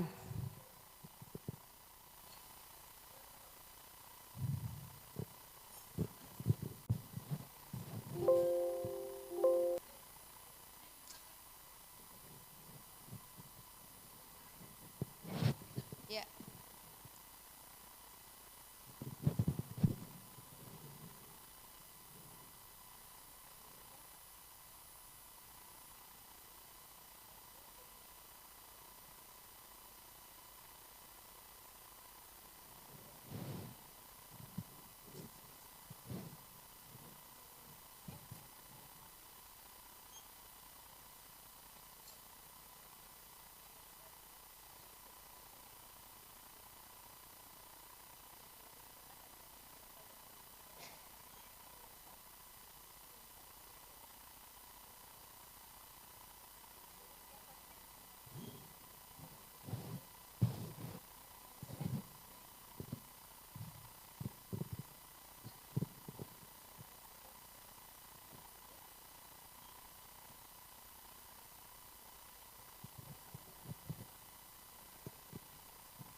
Lewat jalan itulah kampus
Kamu satria dalam cinta yang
T22.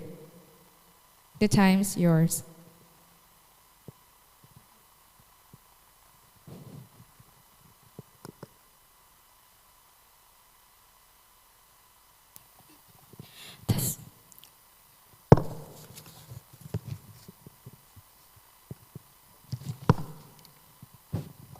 Well, bismillahirrahmanirrahim.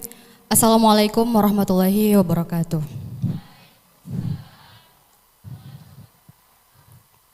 Utmost respect, the head of English.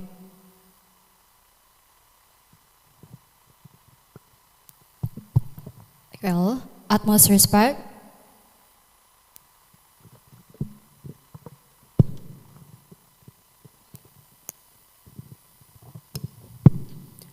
Utmost respect, the head of English Education Department, UN Alauddin Makassar. Utmost respect, the lecturers of English Education Department, all participants, presenters, and all audience. Well, thank you very much for this opportunity for me that has been given to address an impression as a presenter in this Iconele 3 International Conference on English Language Education 3 under the theme New Trends in English Language Teaching, New Best Practices, Opportunities, and Challenges. It is a valuable opportunity to be able to take part in this academic occasion in which we can listen, we can gather to several academics with different backgrounds in English language teaching. As we talk about new trends in ELT, it talks also about the challenge, for example, that has been brought by the COVID-19 pandemic that has demanded us to have the additional skill as a teacher to be able to operate technology, to integrate in our English language classes. And those researchers, those studies has been presented perfectly, presented insightfully within this international conference with several insightful and knowledgeable keynote speakers that has opened, that has widened our horizon about this field, the field of English language teaching.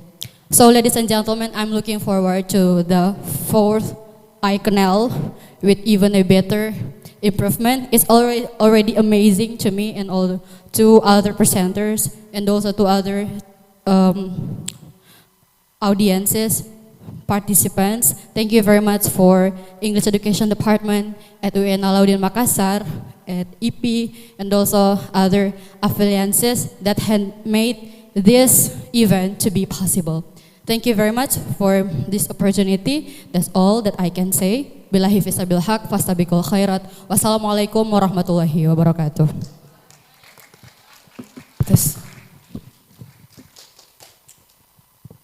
Thank you very much for your testimony, Umar.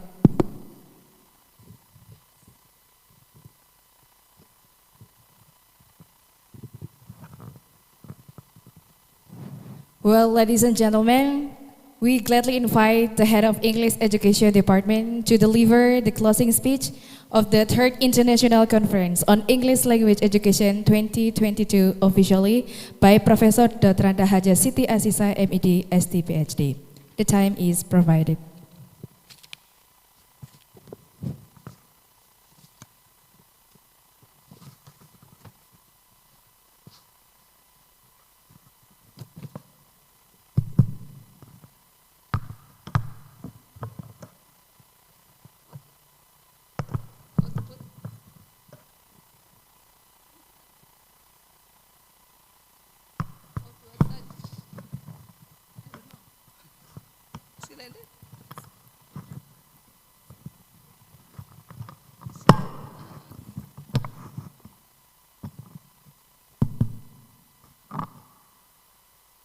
Bismillahirrahmanirrahim. Assalamualaikum warahmatullahi wabarakatuh. Good afternoon, everybody. Yeah, Alhamdulillah. Dear the Secretary of English Education Departments, dear all lecturers and staff of English Education Departments, and dear all presenters and participants who come in, who are present in this room, or we can say in bahasa hadirin, and usually we say hadir out, yeah. Hadir out, or present in the Zoom. We have participant, we still have participant in the Zoom. Alhamdulillah, praise to Allah for all the time, as His mercy and gratitude to us. So we have completed the international conference on English language educations. So for 2 days we spend our time here in this place, and also online, as many people attended online. And also salawat dan salam to our Prophet Muhammad sallallahu alaihi wasallam. Allahumma salli ala Sayyidina Muhammad wa ala alihi wa sahbihi ajmain.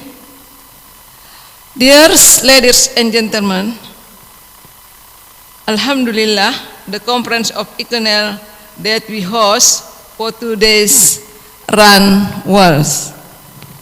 Yeah. All the keynote speakers and presenters have presented their papers was both offline and online.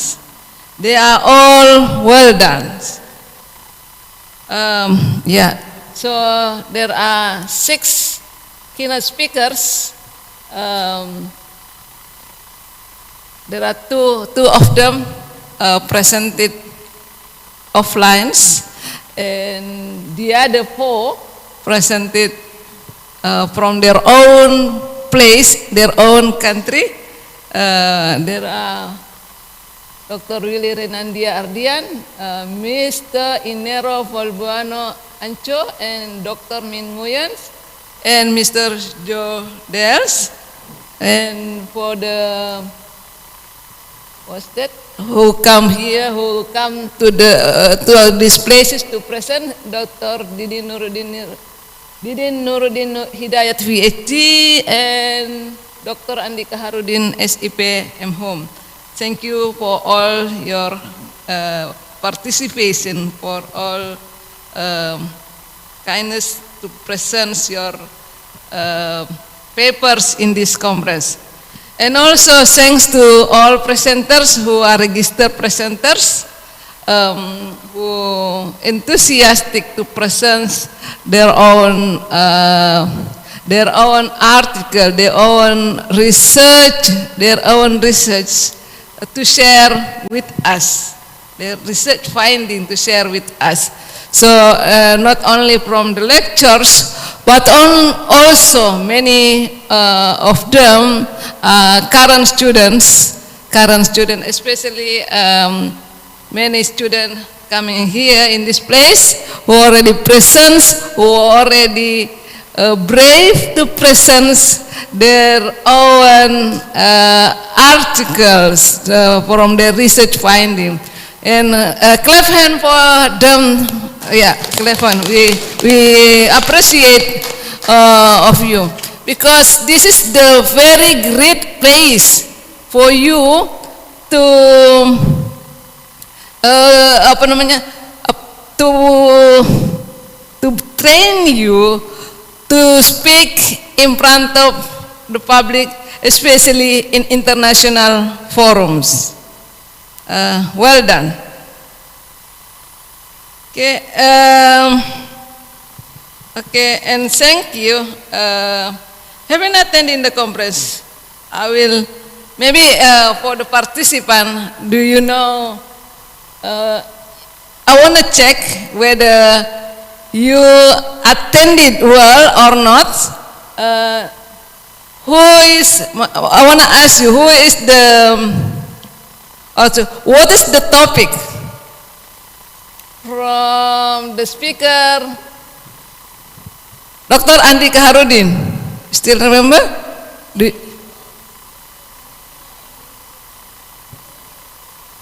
Very good. Yeah. What about, did you attend Inero Volbuano Ancho? Only the secretary. No one attended yesterday? No one attended in this place? Yeah, I know yesterday you were attended the conference. You attended the conference online, yeah? Isn't it? Did you? Did you? But maybe you didn't attend well because this is on you attended online. Yeah, I want to say because this is we have this conference both online or offline, and we feel that attending the conference offline is far better than online. Yeah, do you agree with me?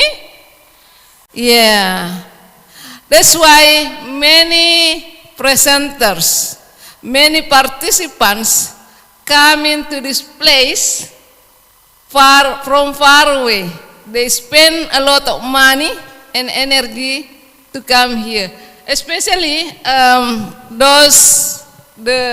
the head of English education department from many university, like from UIN Surabaya, from UIN Jakarta, from UIN Semarang, UIN Malang, UIN many things. UIN, what's that? A lot. There are a lot. UIN Mataram, UIN Banten, and also Stein from other places like Stein Bone, Stein Palopo, no Stein, sorry, IAIN Palopo, IAIN Bone, and IAIN Parepare also. Yeah. And also, of course, we have collaborated with 2 universities in this place, in Makassar. That's Institute Para Hikmah Indonesia. Oh yeah, one in Parepare. And IAIN Parepare. So that is the collaboration of IAIN Parepare. Thank you for your good collaboration.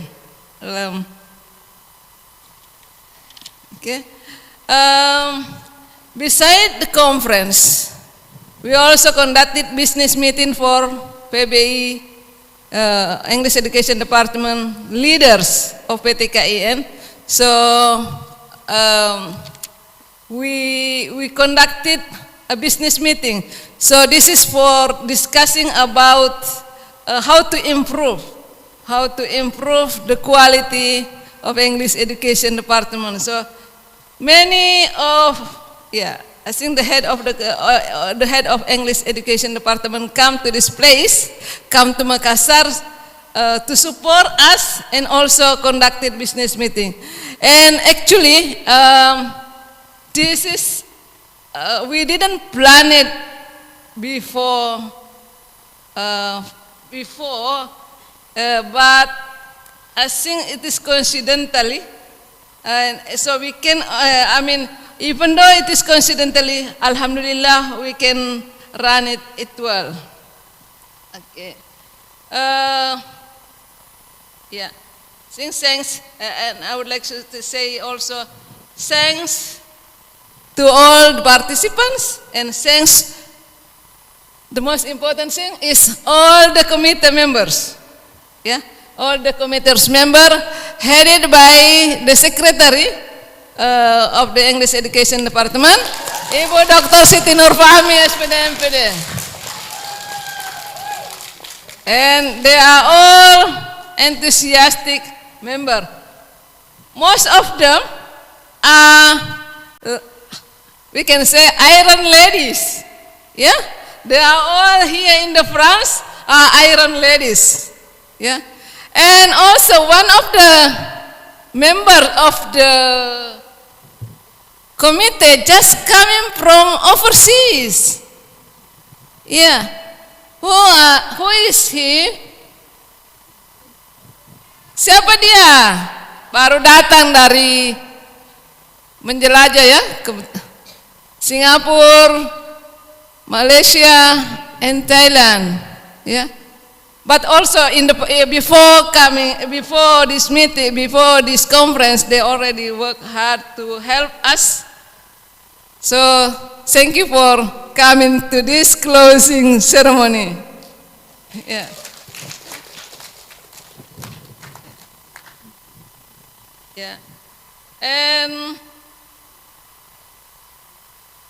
Yeah. And also thanks also to the Student Association of English Education Department of State Islamic Education, headed by Hairul Akbars. Yeah, they also work very hard. Yeah, Hairul Akbar and teams. So this, all of them, they make it this event happen. Without them, I believe this event, this conference, and this business meeting we cannot run it well. So thank you very much for all your supports and participation. Now we come to the end. Before we come to the end of this speaking of the closing ceremony, I would like to say apologize if any mistake we have conducted. If any mistake we make, like the collocation. We have to make the English. We have to make word. You use the word appropriately. So if we say we do apologize, harus pasangannya do apologize. Bukan we make apologize. We do apologize for all any inconvenience, for all any mistake we did during the preparation and the implementation of this conference. Ya, terima kasih semuanya. Wabillahi taufiq wal hidayah. Sebelumnya saya akan tutup conference ini dengan mengajak para hadirin, I ask you all to recite hamdalah. Alhamdulillahirabbil alamin. Yeah.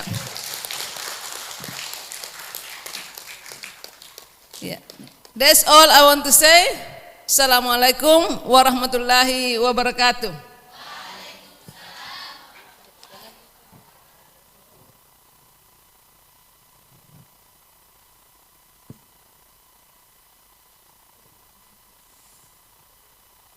Thank you for the closing speech, the Head of English Education Department at UIN Alauddin Makassar, Professor Dr. Dahaja Siti Aziza, MED, ST, PhD.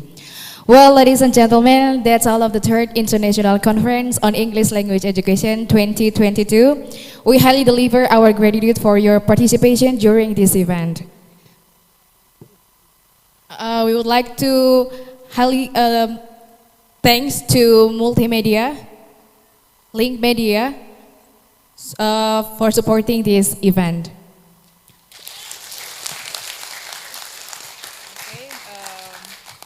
Well, ladies and gentlemen, see you on the fourth Iconele. And wabillahi taufiq wal hidayah. Wassalamualaikum warahmatullahi wabarakatuh.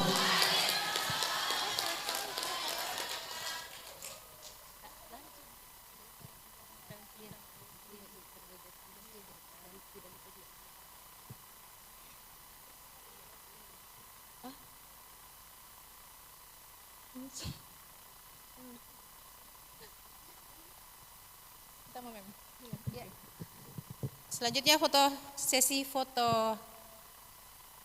Ya, foto dari atas Kina.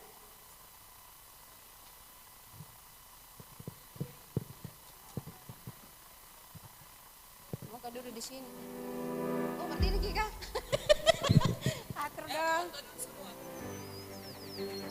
Saya selalu bahagia dan bangga melihat taman-taman yang indah, pohon-pohon yang rindang. Oke, ada loh ini dari Kak HMJ, kalau saya bilang the third Iconele, all of you sukses. Okay.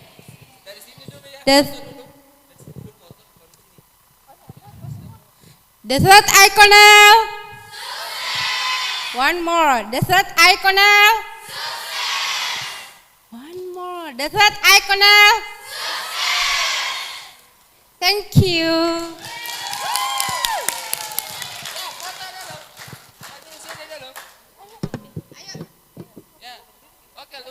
Ya, saya tidak lupa, saya sebagai ketua panitia pada kesempatan ini tidak lupa mengucapkan terima kasih banyak kepada Hotel Alauddin Convention Center atas fasilitas yang sudah diberikan kepada kami semua dan kepada Link Multimedia.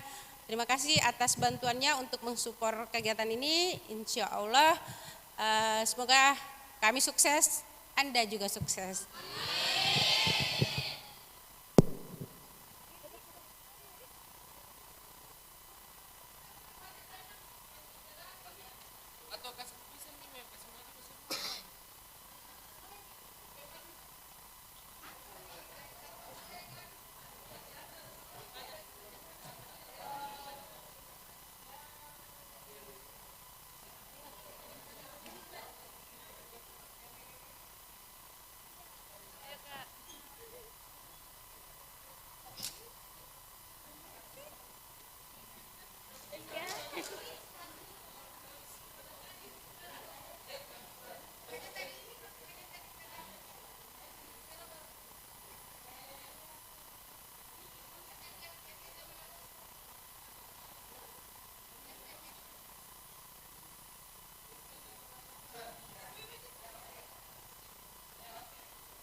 Sebentar ada sesi video kan?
Dessert Iconele.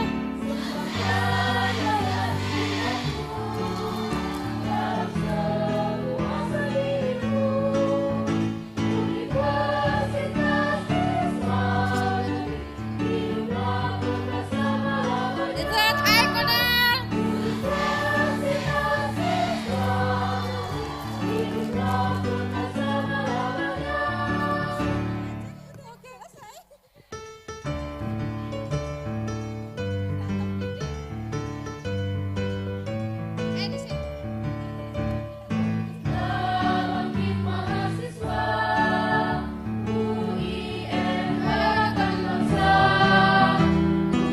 Ya, coba.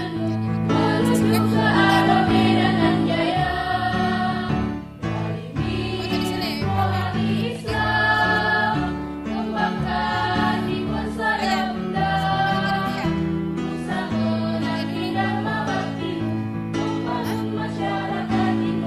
Ya, semua panitia. Semua panitia. Dimohon untuk semua panitia ke depan untuk berfoto bersama.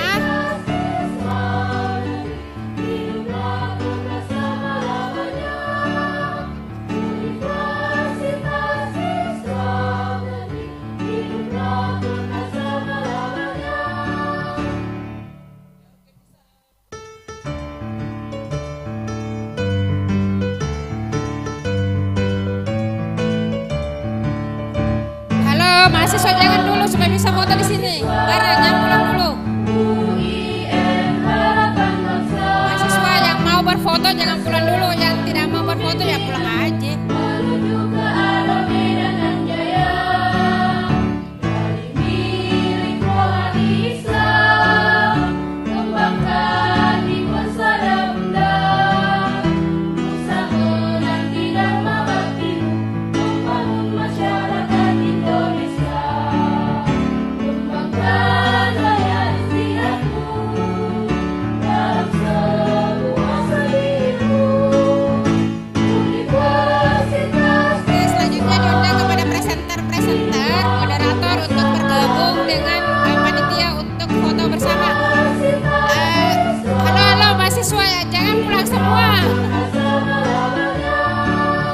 Jangan dulu pulang semua. Kita mau ada dokumen